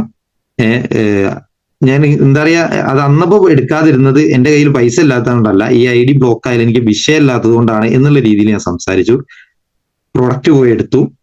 വീണ്ടും ഈ ഒരു എന്താ പറയുക, സംസാരവും കാര്യങ്ങളും ഭയങ്കരമായിട്ട് പ്രശ്നമായി. കാരണം മൂപ്പര് ഞാൻ പ്രൊഡക്റ്റ് എടുക്കാൻ പോയ സമയത്ത് വീണ്ടും പ്രൊഡക്റ്റ് കമ്പനീനെ കുറിച്ച് പറയലും, കമ്പനി അങ്ങനെയാണ്, കമ്പനി ഇങ്ങനെയാണ് എന്നുള്ളത് പറയലും, പിന്നെ ഇത് തന്നെ ഒരു രക്ഷയില്ല. ആ സമയത്താണ് നമുക്ക് 2ാമത് ബെസ്റ്റ് ഹെൽത്ത് കെയർ ബ്രാൻഡിന്റെ അവാർഡ് കിട്ടുന്ന സമയം, അതായത് എലമെന്റ്സ് എന്ന ബ്രാൻഡ്. അതൊക്കെ കാണിച്ചത് സംഭവം ഇതൊക്കെ നമ്മളെ ഉള്ളിലുണ്ട്, പക്ഷെ എന്താണ് അംഗീകരിക്കാൻ കഴിയുന്നില്ല. അതായത് നമ്മളിത് സമ്മതിച്ചു കൊടുക്കൂല, ഞാൻ ഓക്കെ ആണ് അത് ചെയ്യാന്നുള്ളത്. അദ്ദേഹത്തിന്റെ ഒരു ദീർഘവീക്ഷണം എന്നാ പറയാ, അതായത് എന്റെ ലീഡറുടെ ഒരു ദീർഘവീക്ഷണം. ശരിക്കും എനിക്ക് 10ാം ക്ലാസ് വിദ്യാഭ്യാസം ഉണ്ട്, അദ്ദേഹത്തിന് അതുപോലും ഇല്ല. പക്ഷെ അദ്ദേഹം പറഞ്ഞത്, ഞാൻ അഥവാ ചെയ്യാൻ കഴിഞ്ഞിട്ടില്ലെങ്കിലും നിങ്ങൾ ആരെങ്കിലും ചെയ്താലും ഞാൻ എന്താണ് രക്ഷപ്പെടും. അതായത് വൈഫിന്റെ മൂത്താപ്പയാണ്, എനിക്ക് ഉപ്പയുടെ സ്ഥാനമാണ്, അതായത് എനിക്ക് നിക്കാഹ് ചെയ്തു തന്നത് മൂപ്പര. അദ്ദേഹം അത് പറഞ്ഞപ്പോ, അതായത് ഇതുവരെയുള്ള കാര്യങ്ങളൊക്കെ എന്താണ് എന്റെ ആവശ്യത്തിന് വേണ്ടിയിട്ടാണ്. പക്ഷെ ആ സമയത്ത് അദ്ദേഹം അത് പറഞ്ഞപ്പോ എനിക്ക് സത്യം പറഞ്ഞാൽ നല്ല രീതിയിൽ കൊണ്ടു. കാരണം ഞാൻ എന്തെങ്കിലും ചെയ്താല് എന്റെ അപ്ലൈൻ ഒരു വരുമാനം, ഐ മീൻ എന്റെ ഉസ്മാൻ സാറിന് ഒരു വരുമാനം കിട്ടും എന്നുള്ള തോന്നല്, അത് ശരിക്കും പറയുകയാണെങ്കിൽ ഈ ഒരു ബിസിനസ് ഇനിയും ചെയ്യണം എന്നുള്ള ഒരു തോന്നലിലേക്ക് വന്നു. അതായത് എന്തോ എവിടെയോ ഉള്ളിൽ ഒരു കുരുത്തം എന്നുള്ള സംഭവം ഉള്ളത് കൊണ്ടായിരിക്കാം ആ ഒരു സംഭവം. ഞാൻ പറഞ്ഞു, ഞാൻ വേറെ അധികം ഒന്നും ഞാൻ പറയുന്നില്ല, ഒന്നും കൂടി ഞാൻ ശ്രമിക്കാം, ഈ ശ്രമവും കൂടി പാളിയാൽ ഞാൻ എന്തായാലും ചെയ്യില്ല എന്നുള്ള രീതിയിൽ തീരുമാനം എടുത്തു. ആദ്യത്തെ ട്രെയിനിങ്ങുകൾ അറ്റൻഡ് ചെയ്യാൻ തീരുമാനിച്ചു. അന്ന് GTS പോയപ്പോൾ നെഗറ്റീവായ ഞാൻ വീണ്ടും GTS പോകാൻ തീരുമാനിച്ചു. 2ാമത്തത് പ്രോഡക്റ്റ് ട്രെയിനിങ്, 3ാമത്തത് 1 ഡേ അഡ്വാൻസ് ട്രെയിനിങ്, 4ാമത്തത് RTP. ഈ RTP വീണ്ടും എന്നെ ചതിച്ചു. RTP പോയപ്പോൾ വീണ്ടും ഞാൻ നെഗറ്റീവായി. കാരണം അവിടെയുള്ള പരിപാടികളൊന്നും എനിക്ക് സെറ്റ് ആകുന്നില്ല. സ്റ്റേജിൽ കയറണം എനിക്ക് കഴിയില്ല, അഭിനയിക്കണം എനിക്ക് കഴിയില്ല, അവിടെ ഡാൻസ് കളിക്കണം എനിക്ക് കഴിയില്ല. സംഭവം എനിക്ക് കഴിയാത്ത കാര്യങ്ങൾ മാത്രമേ ഇവർ എന്ത് കളി കളിച്ചിട്ട് ചെയ്യിപ്പിക്കുന്നുള്ളൂ. ഈ സ്റ്റേജിൽ കയറിങ്ങാണ്ട് അഭിപ്രായം പറയുക, ഇതൊന്നും എനിക്ക് പറ്റില്ല, എനിക്ക് നടക്കില്ല, എന്നെ കൊണ്ട് കഴിയില്ല. അത് ശരിക്കും പറയുകയാണെങ്കിൽ 4 ആളുകൾ തുറച്ചു നോക്കി കഴിഞ്ഞാൽ ഞാൻ കാറ്റായി പോകും. അച്ചാതിയുള്ള ഞാന് സ്റ്റേജിൽ കയറി എന്ത് പറയാനാ. പിന്നെയും നെഗറ്റീവ്. വീണ്ടും നാട്ടിൽ വരും, ഉസ്മാൻ സാർ വിളിക്കും. അപ്പോ മൂപ്പരോട് നെഗറ്റീവ് പറഞ്ഞാൽ ഉറപ്പാണ് പിന്നെയും മൂപ്പര് വീട്ടിൽ വരും. അപ്പൊ പോസിറ്റീവായിട്ട് സംസാരിക്കും. ഇത് ശരിക്കും റൊട്ടേറ്റ് ചെയ്ത് ശരിക്കും പറയുകയാണെങ്കിൽ നിങ്ങളെ കൂടെ ഒരാൾ വന്നിട്ടുണ്ടെങ്കിൽ അയാളെ ഏത് രീതിയിൽ ട്രീറ്റ് ചെയ്യണം എന്നുള്ളത് ശരിക്കും ഞാൻ ഈ പറഞ്ഞ ഒരൊറ്റ കാര്യത്തിൽ നിങ്ങൾ മനസ്സിലാക്കിയാൽ മതി. ഒരു വർഷം മൊത്തം ചെയ്തുകാണ്ട് നിർത്തിപ്പോയ ഞാന് വീണ്ടും തുടങ്ങാനുള്ള കാരണം ഉസ്മാൻ സാറെ വിളിയാ. അദ്ദേഹം എന്നെ വിളിക്കുന്നു, സംസാരിക്കുന്നു. അതായത് മൂത്താപ്പയാണ്, എനിക്ക് വേറൊന്നും പറയാൻ പറ്റില്ല. അപ്പോ മൂപ്പരോട് നല്ലോണം സംസാരിക്കുന്നു, വീണ്ടും ട്രെയിനിങ്ങിന് പറഞ്ഞേക്കുന്നു, അവിടെ ചെല്ലുന്നു, നെഗറ്റീവ് ആകുന്നു, വീണ്ടും അദ്ദേഹം വിളിക്കുന്നു. അതായത് എന്ത് കളി കളിച്ചാൽ ഈ ലീഡർ വയ്യേക്ക് നടക്കുന്നതിനെ കൊണ്ട് എന്താണ് നമുക്കിത് ഒഴിവാക്കാൻ പറ്റുന്നില്ല. സംഭവം മൂത്താപ്പയൊക്കെയാണ്, ലീഡർ ആകുകയും ചെയ്തു. എങ്ങനെയായാലും ഒരു രക്ഷയില്ല. അടുത്തത് നമ്മുടെ വർക്ക്ഷോപ്പ് കൊണ്ടുപോയിട്ടു. ശരിക്കും വർക്ക്ഷോപ്പിൽ ഇല്ലായിരുന്നെങ്കിൽ, അതിന് വർക്ക്ഷോപ്പ് ഞാൻ അറ്റൻഡ് ചെയ്തിട്ടില്ലെങ്കിൽ ഒരിക്കലും ഈ ഒരു ബിസിനസ്സിൽ ഞാൻ സ്റ്റിക്ക് ഓൺ ചെയ്യില്ല. ആ വർക്ക്ഷോപ്പാണ് യഥാർത്ഥത്തിൽ എനിക്ക് ബിസിനസ്സും എന്താണെന്ന് മനസ്സിലാക്കി തരുന്നത്. അവിടെ നമ്മുടെ ഇൻകം പ്ലാനിനെ കുറിച്ച് വ്യക്തമായിട്ട്, അതായത് സിമ്പിൾ ആയിട്ട് ആ ഇൻകം പ്ലാൻ കാണിച്ചു തന്നു. അപ്പൊ ഒരു കാര്യം ഉറപ്പാണ്, ഞാൻ എങ്ങനെ മെനക്കെട്ടാലും നടക്കാത്ത കാര്യം എന്റെ കൂടെ അത്യാവശ്യം വിവരവും വിദ്യാഭ്യാസമുള്ള രണ്ട് ആൾക്കാർ ബ്രാഞ്ച് 1ലും ബ്രാഞ്ച് 2ലും അത് മാത്രം മതി 2/10 കിട്ടാൻ എന്നുള്ള ബോധ്യം വന്നതോടുകൂടി ഇത് ഇനി ഒന്നും കൂടി നല്ല രീതിയിൽ ഒന്ന് ഇറങ്ങി പ്രവർത്തിക്കാം എന്നുള്ള തീരുമാനത്തിൽ ഇറങ്ങി. അതുവരെ ബിസിനസ് ഞാൻ ബിസിനസ് പറയാന്ന് പറഞ്ഞാല് നമ്മുടെ റോഡ് സൈഡിൽ നിന്ന് അല്ലെങ്കിൽ നമ്മുടെ ആ ഒരു കൽവരിന്റെ മുകളിൽ കുത്തിരുന്ന്, അപ്പൊ ഒക്കെ ലീഡേഴ്സ് എന്ത് ചെയ്തിട്ടുണ്ട്, ഓരോ ട്രെയിനിങ്ങിലും പറഞ്ഞിട്ടുണ്ട്, അടക്കിടന്ന് പറയരുത്, വടക്കിടന്ന് പറയരുത്, അല്ലെ കല്യാണപുരയെന്ന് പറയരുത് എന്നൊക്കെ പറഞ്ഞിട്ടുണ്ട്. പക്ഷെ അതുവരെ നമുക്കറിയാത്തത് നമ്മൾ ആ രീതിക്കേ പറയുള്ളൂ. പക്ഷെ പിന്നീട് ഞാനൊന്ന് റൂട്ട് മാറ്റി ഞാൻ എന്റെ അപ്ലൈൻ ലീഡറെ ക്ഷണിക്കാൻ തുടങ്ങി. സംഭവം വിവരവും വിദ്യാഭ്യാസവും ഇല്ലാത്ത ഒരു വ്യക്തിയാണ്, അല്ലെ. അതായത് ഉസ്മാൻ സാറിന് 1ാം ക്ലാസ് വിദ്യാഭ്യാസം പോലും ഇല്ല, എന്റെ അത്ര എഴുതാനും വായിക്കാനും അറിയില്ല, ഒന്നുമില്ല. പക്ഷെ അദ്ദേഹത്തിനെ വിളിച്ചു.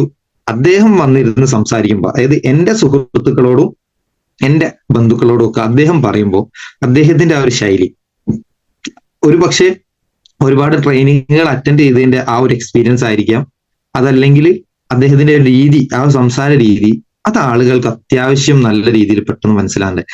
നമ്മൾ വിചാരിക്കും നമ്മുടെ അപ്ലൈൻ എന്താണ്, അത്ര പോരാ, കുറച്ച് പോരായ്മകളുണ്ട്, ഓനെ വിളിച്ചിട്ട് കാര്യമില്ല, അല്ലെങ്കിൽ മൂപ്പരെ വിളിച്ചിട്ട് കാര്യമില്ല, മൂപ്പര് പറഞ്ഞാൽ അത്ര മനസ്സിലാവില്ല എന്നുള്ള തോന്നലൊക്കെ നമുക്കുണ്ടാകും. പക്ഷെ എനിക്ക് ആ ഒരു തോന്നലൊക്കെ ഏറ്റവും സംബന്ധമായി ഏറ്റവും പ്രശ്നത്തിൽ അതൊരു ക്ലിയർ ആയിപ്പോയി. അതായത് മൂപ്പര് വന്നു, മൂപ്പര് സംസാരിക്കുമ്പോൾ ആളുകൾ ഐഡിയ എടുക്കാൻ തയ്യാറാകുന്നുണ്ട്. ഒരു സാധാരണ പച്ചയായ രീതിയിൽ ഞാൻ എങ്ങനെ പറഞ്ഞാലും കേൾക്കാത്ത ആളുകൾ അദ്ദേഹം വന്ന് പറയുമ്പോൾ എന്ത് ചെയ്യുന്നുണ്ട്, ഐഡിയ എടുക്കാൻ തയ്യാറാവുന്നുണ്ട്.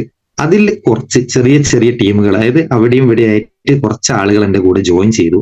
പിന്നീട് ഉസ്മാൻ സാർ എന്താണോ ചെയ്തത് അത് മാത്രമേ ഞാൻ ചെയ്തിട്ടുള്ളൂ. അതായത് മൂപ്പർ എന്ത് കാണിച്ചെന്നോ ആ പ്രവൃത്തി, അതായത് ഡെയിലി നമ്മുടെ കൂടെ വന്ന ആളുകളെ വിളിക്കും. പ്രത്യേകിച്ച് ബിസിനസ്സോ കാര്യങ്ങളോ ഒന്നും ഇല്ലെങ്കിൽ പോലും ഡെയിലി വിളിക്കും, അവരുടെ സുഖവിവരങ്ങൾ അന്വേഷിക്കും, പ്രൊഡക്റ്റുകൾ എന്തെങ്കിലും സെല്ലിംഗ് ഉണ്ടോ, സെയിൽ ചെയ്തിട്ടുണ്ടോ എന്നുള്ള ചോദ്യം ചോദിക്കും, അവർക്ക് എന്തെങ്കിലും പ്രോഡക്റ്റുകൾ ആവശ്യമുണ്ടോ, ഇനി എന്തെങ്കിലും എക്സ്ചേഞ്ച് ചെയ്യണോ, അതായത് നമ്മൾ ഒരു മാറ്റം വരുത്തുക. കമ്പനി ഓൾറെഡി ഈ എക്സ്ചേഞ്ചും കാര്യങ്ങളൊന്നും ഇല്ലെങ്കിലും നമ്മൾ ടീമുമായിട്ട് അങ്ങോട്ടും ഇങ്ങോട്ടും മാറ്റം വരുത്താനുള്ള ആ ഒരു ഓപ്പർച്യൂണിറ്റി ഒക്കെ ഉണ്ടല്ലോ എന്നുള്ള രീതിയിൽ ഞാൻ അവരെ വിളിക്കും, സംസാരിക്കും, ഡെയിലി കമ്മ്യൂണിക്കേഷൻ നടത്തും. ഈ ഡെയിലി കമ്മ്യൂണിക്കേഷനും ആഴ്ചയിൽ ഒരു മീറ്റിംഗ്, അതായത് എന്റെ ടീമിന്റെ ഒരു മീറ്റിംഗ് ആഴ്ചയിൽ കൂടും. അതിൽ ഒരുപാട് പ്ലാനിങ്ങുകളും കാര്യങ്ങളൊക്കെ ഞങ്ങൾ തയ്യാറാക്കും. ഇത് പ്രത്യേകിച്ചൊന്നുമില്ല, അവിടെ കൂടുന്ന സമയത്ത് എന്തെങ്കിലുമൊക്കെ പ്ലാനിങ്, അതായത് പുതിയതായിട്ട് ഇപ്പൊ നിലവിൽ കമ്പനി ഒരു കോൺടെസ്റ്റ് മുന്നോട്ടേക്ക് വെച്ചിട്ടുണ്ടല്ലേ, മന്ത്ലി മിനിമം പർച്ചേസ് 5000 രൂപയുടെ പർച്ചേസ് 6 മാസം കണ്ടിന്യൂസ് ആയിട്ട്. ഇതേ കോൺടെസ്റ്റ് ആ സമയത്ത്, അതായത് ഞങ്ങൾ ഈ മീറ്റിംഗ് കൂടുന്ന സമയത്ത് കമ്പനി വെച്ചിട്ടുണ്ടായിരുന്നു. അന്ന് ബ്രാഞ്ച് 1ലും 2ലും 5000 രൂപയുടെ പർച്ചേസ് വരണം, അതായത് ഫ്രഷ് പർച്ചേസ് വരണം. അത് സത്യം പറഞ്ഞാല് അന്നൊരു പ്ലാനിങ്ങോട് കൂടി അത് ചെയ്തു. ഫസ്റ്റ് അതായത് 12 ആളുകൾ ആ ഒരു സമയത്ത് എന്റെ കൂടെ ആ ഒരു പ്ലാനിങ്ങിൽ മുന്നോട്ടേക്ക് വന്നു. ടീമിൽ നിന്നും സപ്പോർട്ടുകൾ വന്നപ്പോൾ ആഴ്ച വരുമാനം മാറി, എല്ലാ ആഴ്ചയിലും വരുമാനങ്ങൾ കൂടി. ഇത് ഭയങ്കര ഒരു സന്തോഷമായി. കാരണം നമ്മൾ ഈ ഒരു ബിസിനസ്സിൽ വന്ന് എല്ലാ ആഴ്ചയിലും വരുമാനം വാങ്ങൽ തുടങ്ങിക്കഴിഞ്ഞാൽ നമ്മളെ കുറെ നെഗറ്റീവുകൾ പോസിറ്റീവുകളായി മാറും. എല്ലാ ആഴ്ചയിലും വരുമാനം ഉണ്ടെങ്കിൽ, വരുമാനം ഇല്ലാത്ത ആളുകൾക്കാണ് ഏറ്റവും കൂടുതൽ നെഗറ്റീവ് ഉണ്ടാകാന്ന് പറയും. വരുമാനം അല്ലെങ്കിൽ കമ്പനിക്ക് പ്രശ്നമാണ്, ലീഡർക്ക് പ്രശ്നമാണ്, പ്രൊഡക്റ്റിന് പ്രശ്നമാണ്, അതല്ലെങ്കിൽ ഇനി ഇല്ലാത്തൊരു പ്രശ്നങ്ങളൊന്നും ഉണ്ടാവില്ല. എന്നാ എല്ലാ ആഴ്ചയും വരുമാനം ഉണ്ടെങ്കിലോ, അല്ലെ, നമ്മുടെ ലീഡേഴ്സിന് എല്ലാ ആഴ്ചയും വരുമാനമുള്ള ലീഡേഴ്സിനോട് ചോദിച്ചാൽ മതിയായി, അവർക്ക് ഭയങ്കര പോസിറ്റീവ് ആയിരിക്കും, കമ്പനിനെ കുറിച്ച് നല്ല അഭിപ്രായമായിരിക്കും, പ്രൊഡക്റ്റിനെ കുറിച്ച് നല്ല അഭിപ്രായമായിരിക്കും, എല്ലാ കാര്യത്തിലും നല്ല അഭിപ്രായങ്ങളായിരിക്കും. എല്ലാ ആഴ്ചയും വരുമാനം എനിക്കും വിരലൊടിക്കുമ്പോൾ ഞാനും അഭിപ്രായങ്ങളൊക്കെ മാറ്റി പിന്നെ ഇതൊന്ന് ഫുൾ ടൈം ആയിട്ട് എടുക്കണം എന്നുള്ള തീരുമാനത്തിൽ ആ ഒരു സമയത്ത് ആദ്യമായിട്ട്, അതായത് ഒരു ലീഡേഴ്സ് മീറ്റ് ഞാൻ വിളിച്ചു. എന്റെ റാങ്ക് ATC എന്ന് പറഞ്ഞ റാങ്ക് ആയിരുന്നു. ശരിക്കും എന്റെ ആ റാങ്കിൽ ഞങ്ങളെ ടോട്ടൽ ടീമിൽ, അതായത് എന്റെ ധനീഷ് മാധവൻ സാറെ വീക്ക് സൈഡിൽ ആദ്യമായിട്ടാണ് ആ റാങ്കിൽ ഒരു വ്യക്തി ഫാമിലി മീറ്റ് വിളിക്കുന്നത്. ശരിക്കും ലീഡേഴ്സ് ഒന്ന് ഞെട്ടി. കാരണം ഈ ഒരു റാങ്കിൽ അത്രയും ധൈര്യം കാണിച്ച് നമ്മുടെ എന്താ പറയാ നമ്മളെ ഓഡിറ്റോറിയത്തിൽ തന്നെ, അതായത് GTS നടക്കുന്ന ഓഡിറ്റോറിയത്തിലാണ് ഫസ്റ്റ് മീറ്റിംഗ് ഞാൻ വിളിക്കുന്നത്. അത്രയും വലിയൊരു ഓഡിറ്റോറിയത്തിൽ മീറ്റിംഗ് വിളിക്കാൻ മാത്രം ധൈര്യം എവിടെ നിന്ന് വന്നു കുട്ടി എന്നുള്ള ചോദ്യം, ഇത് നമ്മളെ സംബന്ധിച്ചിടത്തോളം അവിടെ റെന്റും പോരാത്തതിന് ഈ ഫാമിലി മീറ്റ് വിളിക്കുന്ന സമയത്ത് എന്റെ ടോട്ടൽ ടീമിൽ 20 പേരേ ഉള്ളൂ. അതായത് ബ്രാഞ്ച് 1ലും 2ലും 20 പേരെ വെച്ചിട്ട് അത്രയും വലിയൊരു ഹോളില് ഫാമിലി മീറ്റ്. ശരിക്കും ഞാൻ എടുത്തുചാട്ടമാണ് കാണിച്ചതെങ്കിലും എന്റെ ഒരു താല്പര്യമായിരുന്നു. കാരണം ഇതൊരു ഫുൾ ടൈം ആയിട്ട് എടുക്കണം എന്നുള്ള ആഗ്രഹമാണ്. അപ്പൊ ആ ഫാമിലി മീറ്റ് പ്ലാൻ ചെയ്ത സമയത്ത് എന്റെ ടീമിൽ നിന്ന് അടിവാരം സ്വദേശി മർവ എന്ന ലേഡി ആദ്യമായിട്ട് പെർഫോമൻസ് ബോണസ് അത് പ്ലാൻ ചെയ്തു. ശരിക്കും ഒരു 2 ഡേ RTP 2 ദിവസം അവിടെ നിന്ന് കണ്ട്, അതായത് ബെന്നിസാറെ കൂടെ അന്ന് 2 ഡേ RTPക്ക് ജസ്റ്റ് ഒന്ന് പോയതാണ്. കാരണം അറ്റൻഡ് ചെയ്യാൻ പോയതല്ല, എനിക്ക് അവിടെ അറ്റൻഡ് ചെയ്യാൻ കഴിയില്ല, ജസ്റ്റ് ഒന്ന് കാണാനും അവിടെ ഒന്ന് ഇരിക്കാനും വേണ്ടിയിട്ട് പോയതാണ്. അന്ന് എന്റെ കൂടെ ഈ അടിവാരം സ്വദേശി മറുപടി, അതുപോലെ തന്നെ എന്റെ കസിൻ ആയിട്ടുള്ള സൈഫു നിസാമേടോ അവരെ ഹസ്ബൻഡും ഒക്കെ ഉണ്ടായിരുന്നു. അപ്പോ അന്ന് അവിടെ ഇരുന്ന് ഈ പെർഫോമൻസ് ബോണസിന്റെ ആ ഒരു പ്ലാനിങ് ഇരുന്നു, മുഴുവനായിട്ടും ചാർട്ട് ചെയ്തു, അത് അച്ചീവ് ചെയ്തു. ശരിക്കും പറയുകയാണെങ്കിൽ ഏറ്റവും കൂടുതൽ സന്തോഷം ഉണ്ടായ, അതായത് എനിക്ക് തോന്നുന്നു എന്റെ ഒരു അച്ചീവ്മെന്റിനേക്കാൾ ഞാൻ ഏറ്റവും കൂടുതൽ സന്തോഷിച്ചത് ടീമിൽ ഫസ്റ്റ്, അതായത് ആദ്യമായിട്ട് ഒരു പെർഫോമൻസ് ബോണസ് ATC എന്ന് പറഞ്ഞ റാങ്കാണ് എന്റേത്. ആ സമയത്ത് ടീമിൽ ഒരു പെർഫോമൻസ് ബോണസ് അച്ചീവർ ഞാൻ ഉണ്ടാക്കി എന്നുള്ള സന്തോഷം അതെനിക്ക് വളരെയധികം, ശരിക്കും ഈ ഒരു ബിസിനസിന്റെ ത്രില്ല് അനുഭവിക്കുന്ന ആ സമയം തൊട്ടാ.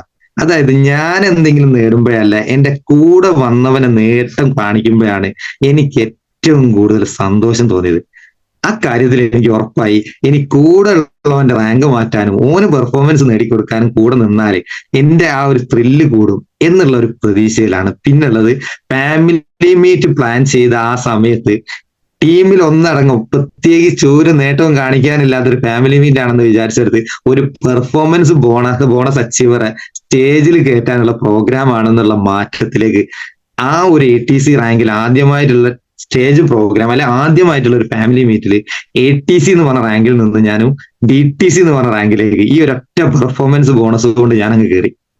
ഇത് ശരിക്കും പറയാണ് ടീമിന് മൊത്തത്തിൽ ഞെട്ടിച്ചു. കാരണം ഒരു ഫാമിലി മീറ്റ് പ്ലാൻ ചെയ്തപ്പോഴേക്ക് ഇത്രയും മാറ്റവും ആ ഒരു മാറ്റം ശരിക്കും പറയുകയാണെങ്കിൽ അന്നത്തെ ആ ഫാമിലി മീറ്റ് 20 ആളുകളെ എന്റെ ടീമിൽ നിന്നുള്ളൂ. പക്ഷെ ആ ടീമിന്റെ ശരിക്കും പറയുകയാണെങ്കിൽ നമ്മുടെ ടീമിന്റെ ഒരു കൂട്ടായ്മ അല്ലെ ലീഡേഴ്സിന്റെ ഒരു കൈകടത്തല്, അതായത് ലീഡേഴ്സിന് എന്ത് പറഞ്ഞാലും നമ്മളോട് ഭയങ്കര ഇഷ്ടമായിരിക്കും. നമ്മൾ ശരിക്കും പറയുകയാണെങ്കിൽ ലീഡേഴ്സ് ചിലപ്പോൾ ചീത്തറിയും അല്ലെങ്കിൽ എന്തെങ്കിലുമൊക്കെ പറയുകയൊക്കെ ചെയ്യെങ്കിലും ലീഡേഴ്സ് നമുക്കൊരു നഷ്ടം വരരുതെന്ന് എപ്പോഴും മനസ്സ് ചിന്തിക്കുന്ന ആളുകളായിരിക്കും. അതുകൊണ്ട് തന്നെ എന്റെ ലീഡേഴ്സ് എന്ത് ചെയ്തു, ആ പ്രോഗ്രാമിലേക്ക് പരമാവധി ആളുകളെ ഓലെ ടീമിൽ നിന്നും അപ്പുറത്തെ ടീമിൽ നിന്നും, അതായത് ലൗലൈനും അപ്ലൈനും എല്ലാവരെയും കൂട്ടിക്കാണ്ട് വന്നു. ആ പ്രോഗ്രാം ഗംഭീരമായിട്ട്, അത് ശരിക്കും പറയുകയാണെങ്കിൽ 20 ആളെ വെച്ച് നടത്താൻ വിചാരിച്ച പ്രോഗ്രാം ഒക്കെ കൂടി 60 ആളുകളെ വെച്ചും കാണാൻ ആ പ്രോഗ്രാം അത്രയൊന്നും എത്തും ഞാൻ ഒരിക്കലും പ്രതീക്ഷിച്ചില്ല. പ്രോഗ്രാം ഗംഭീരമായി. പെർഫോമൻസ് ബോണസ് അച്ചീവർ സ്റ്റേജിൽ കയറ്റിങ്ങാണ്ട് അവർക്ക് പൊന്നാട് അണിയിക്കലും ആ ഒരു മൊമെന്റും ഒക്കെ കൊടുത്തപ്പോൾ ബാക്കിയുള്ള ആളുകൾക്കും പെർഫോമൻസ് അച്ചീവ് ചെയ്യണം എന്നുള്ള പൂതി വന്നു. പിറ്റേത്തെ മാസം പിന്നെ ഇരുത്തം തന്നെയാണ്. ഈ ഒരു പെർഫോമൻസിന്റെ മുകളിൽ അടുത്ത പെർഫോമൻസ് എങ്ങനെ ഉണ്ടാക്കും, ആ ഒരു മാസവും ഇരുന്നു പ്രവർത്തിച്ചു. ഞാൻ ശരിക്കും പറയുകയാണെങ്കിൽ അടുത്ത ഒരു മാസത്തിൽ 1-2 പെർഫോമൻസ് ബോണസ് അച്ചീവർ ഉണ്ടാക്കാം എന്ന് വിചാരിക്കുമ്പോഴാണ് നമ്മുടെ ഇവോൾവ് എന്ന് പറഞ്ഞ പ്രോഗ്രാം അനൗൺസ് ചെയ്യുന്നത്. അതിൽ പെർഫോമൻസ് ബോണസ് അച്ചീവർക്ക് സ്പെഷ്യൽ ആയിട്ട് എന്തുണ്ട്, സ്റ്റേജിൽ കയറാനുള്ള അവസരം ഉണ്ട് എന്നും കൂടി പറഞ്ഞു. ടീമിൽ നിന്നും 5 പെർഫോമൻസ് ബോണസ് അച്ചീവർ ആണ് ആ ഒരു മാസം കൊണ്ട് എനിക്ക് ക്രിയേറ്റ് ചെയ്യാൻ പറ്റിയത്. ശരിക്കും പറയുകയാണെങ്കിൽ 20 ആളുള്ള ATC എന്ന് പറഞ്ഞ റാങ്കിൽ ഒരു ലീഡർ ഒരു ഫാമിലി മീറ്റ് പ്ലാൻ ചെയ്തപ്പോ വലിയ മണ്ടത്തരമാവാൻ സാധ്യതയുണ്ട്, വലിയ സാമ്പത്തിക ബാധ്യതയാവാൻ സാധ്യതയുണ്ട് എന്ന് ചിന്തിച്ചെടുത്ത് പിറ്റേത്തെ മാസമായപ്പോഴേക്കും DTCയിൽ നിന്ന് ZTC എന്നാണ് റാങ്കിലേക്ക് പോകാനും അതിലുപരി ടീമിൽ 5 പെർഫോമൻസ് വിന്നേഴ്സിന് ഉണ്ടാക്കാനും ഒക്കെ സാധിച്ചതിൽ അത് എന്നെ സംബന്ധിച്ചിടത്തോളം എനിക്ക് ഭയങ്കര സന്തോഷം. അതായത് ആ സമയത്ത് ഞാൻ പെർഫോമൻസ് അടിച്ചിട്ടില്ല കേട്ടോ, അത്രയും പെർഫോമൻസ് അച്ചീവേഴ്സ് എന്റെ ടീമിലുണ്ട്. വീക്ക് സൈഡിൽ നിന്ന് 4 ആള്, പവർ സൈഡ് വീക്ക് സൈഡിൽ നിന്ന് 4 ആളും പവർ സൈഡിൽ നിന്ന് ഒരാളും ആണുള്ളത്. പക്ഷെ ഞാൻ പെർഫോമൻസ് അടിച്ചില്ല, എന്ത് കളി കളിച്ചിട്ടോ. എന്നെ സംബന്ധിച്ചിടത്തോളം എനിക്ക് അതിലൊരു സങ്കടമൊന്നുമില്ല. കാരണം എന്താ, എന്റെ ടീമിൽ നിന്നാണ് അത്രയും അച്ചീവ്മെന്റ് ഉണ്ടായത്. ഞാൻ എന്റെ പെർഫോമൻസിനെ കുറിച്ച് അന്നപ്പോഴും പ്ലാൻ ചെയ്തില്ല. ഒരു പക്ഷെ ഞാൻ അതും കൂടി പ്ലാൻ ചെയ്തിട്ടുണ്ടായിരുന്നെങ്കിൽ ഒരു പക്ഷെ അത് അടിക്കായിരുന്നു. ഞാൻ എന്റെ ചിന്തയിൽ മൊത്തം ടീമിൽ നിന്നും, അതായത് എന്റെ കൂടെ വന്ന ആളുകള് അവര് രക്ഷപ്പെടുന്നത് കാണുമ്പോൾ കിട്ടുന്ന ഒരു ത്രില്ലുണ്ടല്ലോ, അത് എത്ര പറഞ്ഞാലും മനസ്സിലാവില്ല. ആ ഒരു ത്രില്ലിന് വേണ്ടിയിട്ട് മാത്രമാണ് പ്ലാനിങ് ഒക്കെ നടത്തിയത്. ഈ പ്ലാനിങ്ങിൽ രണ്ടാമത്തെ ഫാമിലി മീറ്റും അനൗൺസ് ചെയ്തു, അതും നമ്മുടെ ഇതേ ഓഡിറ്റോറിയത്തിൽ തന്നെ. അതായത് എന്നെ സംബന്ധിച്ചിടത്തോളം ആ രണ്ടാമത്തെ ഫാമിലി മീറ്റ് നടക്കുന്ന സമയത്ത് ടീമിൽ നിന്നും ടോട്ടൽ നടത്തുന്നത്, അതായത് നമ്മുടെ അപ്ലൈൻ ലീഡേഴ്സ് ഒക്കെ കൂടി ആളുകളെ കൊണ്ടുവരുന്ന പരിപാടി അവിടെ സ്റ്റോപ്പ് ചെയ്തു. ഞാൻ പറഞ്ഞു എന്റെ ടീമിന്റെ മാത്രം പ്രോഗ്രാമാണ്, അത് 40 ആണ് 40, 20 ആണ് 20, അത് മാത്രമേ ഉണ്ടാവും, വേറെ ഒരാളെ ഞാൻ കയറ്റൂല. അതാണ് അതെന്റെ ഒരു വാശിയായിരുന്നു. ഞാൻ പറഞ്ഞു 40 ആളാണെങ്കിലും പോലും നമ്മളെ പ്രോഗ്രാം നടത്തണം എന്ന് പറഞ്ഞെടുത്ത് 40 അല്ല 60 പേരാണ് ആ പ്രോഗ്രാമിന് പങ്കെടുത്തത്. എനിക്ക് കിട്ടിയ ഒരു എനർജി ഉണ്ടല്ലോ, വെറും 20 ആളുള്ള ടീമിൽ നിന്നും 40ലേക്ക് കയറാനും 40ൽ നിന്ന് 60ലേക്ക് എത്താനും ശരിക്കും 2 മാസം എടുത്തിട്ടുള്ളൂ. ആ സമയം വരെ ഞാൻ വിചാരിച്ച ഈ 2,10,000 കിട്ടുമോ അല്ലെ 2,10,000 പൊട്ടുമോ എന്നുള്ളതൊക്കെ ചിന്തിച്ചിട്ടുണ്ടെങ്കിൽ, എന്നാ ആ സമയത്തൊക്കെ ആഴ്ച വരുമാനം കാണുമ്പോൾ ഞാൻ തന്നെ ഞെട്ടുക. കാരണം 8,000 10,000 ഒക്കെ ഒരാഴ്ചയിൽ വരുമാനം. എന്താ ചെയ്യേണ്ടത്? അത് ശരിക്കും പറയുകയാണെങ്കിൽ പൊട്ടന് ലോട്ടറി അടിക്കാന്ന് പറയില്ലേ, ഇതായിരുന്നു സംഭവം. ടീമിന് കുറച്ച് അച്ചീവ്മെന്റ് ഉണ്ടായപ്പോ എനിക്ക് വരുമാനം കൂടുന്നത്, ഇത് വല്ലാത്തൊരു സംഭവം തന്നെയാണല്ലോ. ഈ ഒരു പ്രവൃത്തി, ആ ഒരു ഫാമിലി മീറ്റ്, രണ്ടാമത്തെ ഫാമിലി മീറ്റ് നടത്തിയതിലും വളരെയധികം ഇത് ടീമിന് ഭയങ്കര എനർജിയും ഭയങ്കര പോസിറ്റീവായിട്ട് ആ സമയത്താണ് വിഹാൻ പ്രോഗ്രാം. ആ പ്രോഗ്രാമിലേക്ക് ഞങ്ങൾ എല്ലാവരും കൂടി, അതായത് ഈ അച്ചീവേഴ്സും ഞാനും എല്ലാം കൂടി ഉൾപ്പെട്ട ഒരു ടീമായിട്ട് പോയി ആ വിഹാൻ പ്രോഗ്രാം നമ്മൾ കളർഫുൾ ആയിട്ട്. ആ സമയത്ത് ZTC എന്ന് പറഞ്ഞ റാങ്കിലേക്ക് കയറിയാൽ എനിക്കും സ്റ്റേജിൽ കയറാനുള്ള അവസരം കിട്ടി. ടീമിൽ വന്ന ആളുകളൊക്കെ പെർഫോമൻസ് ബോണസിലും. ശരിക്കും അന്നും എന്റെ ഒരു പെർഫോമൻസ് ബോണസ് എന്നെ സംബന്ധിച്ചിടത്തോളം ചിന്തയിലില്ല.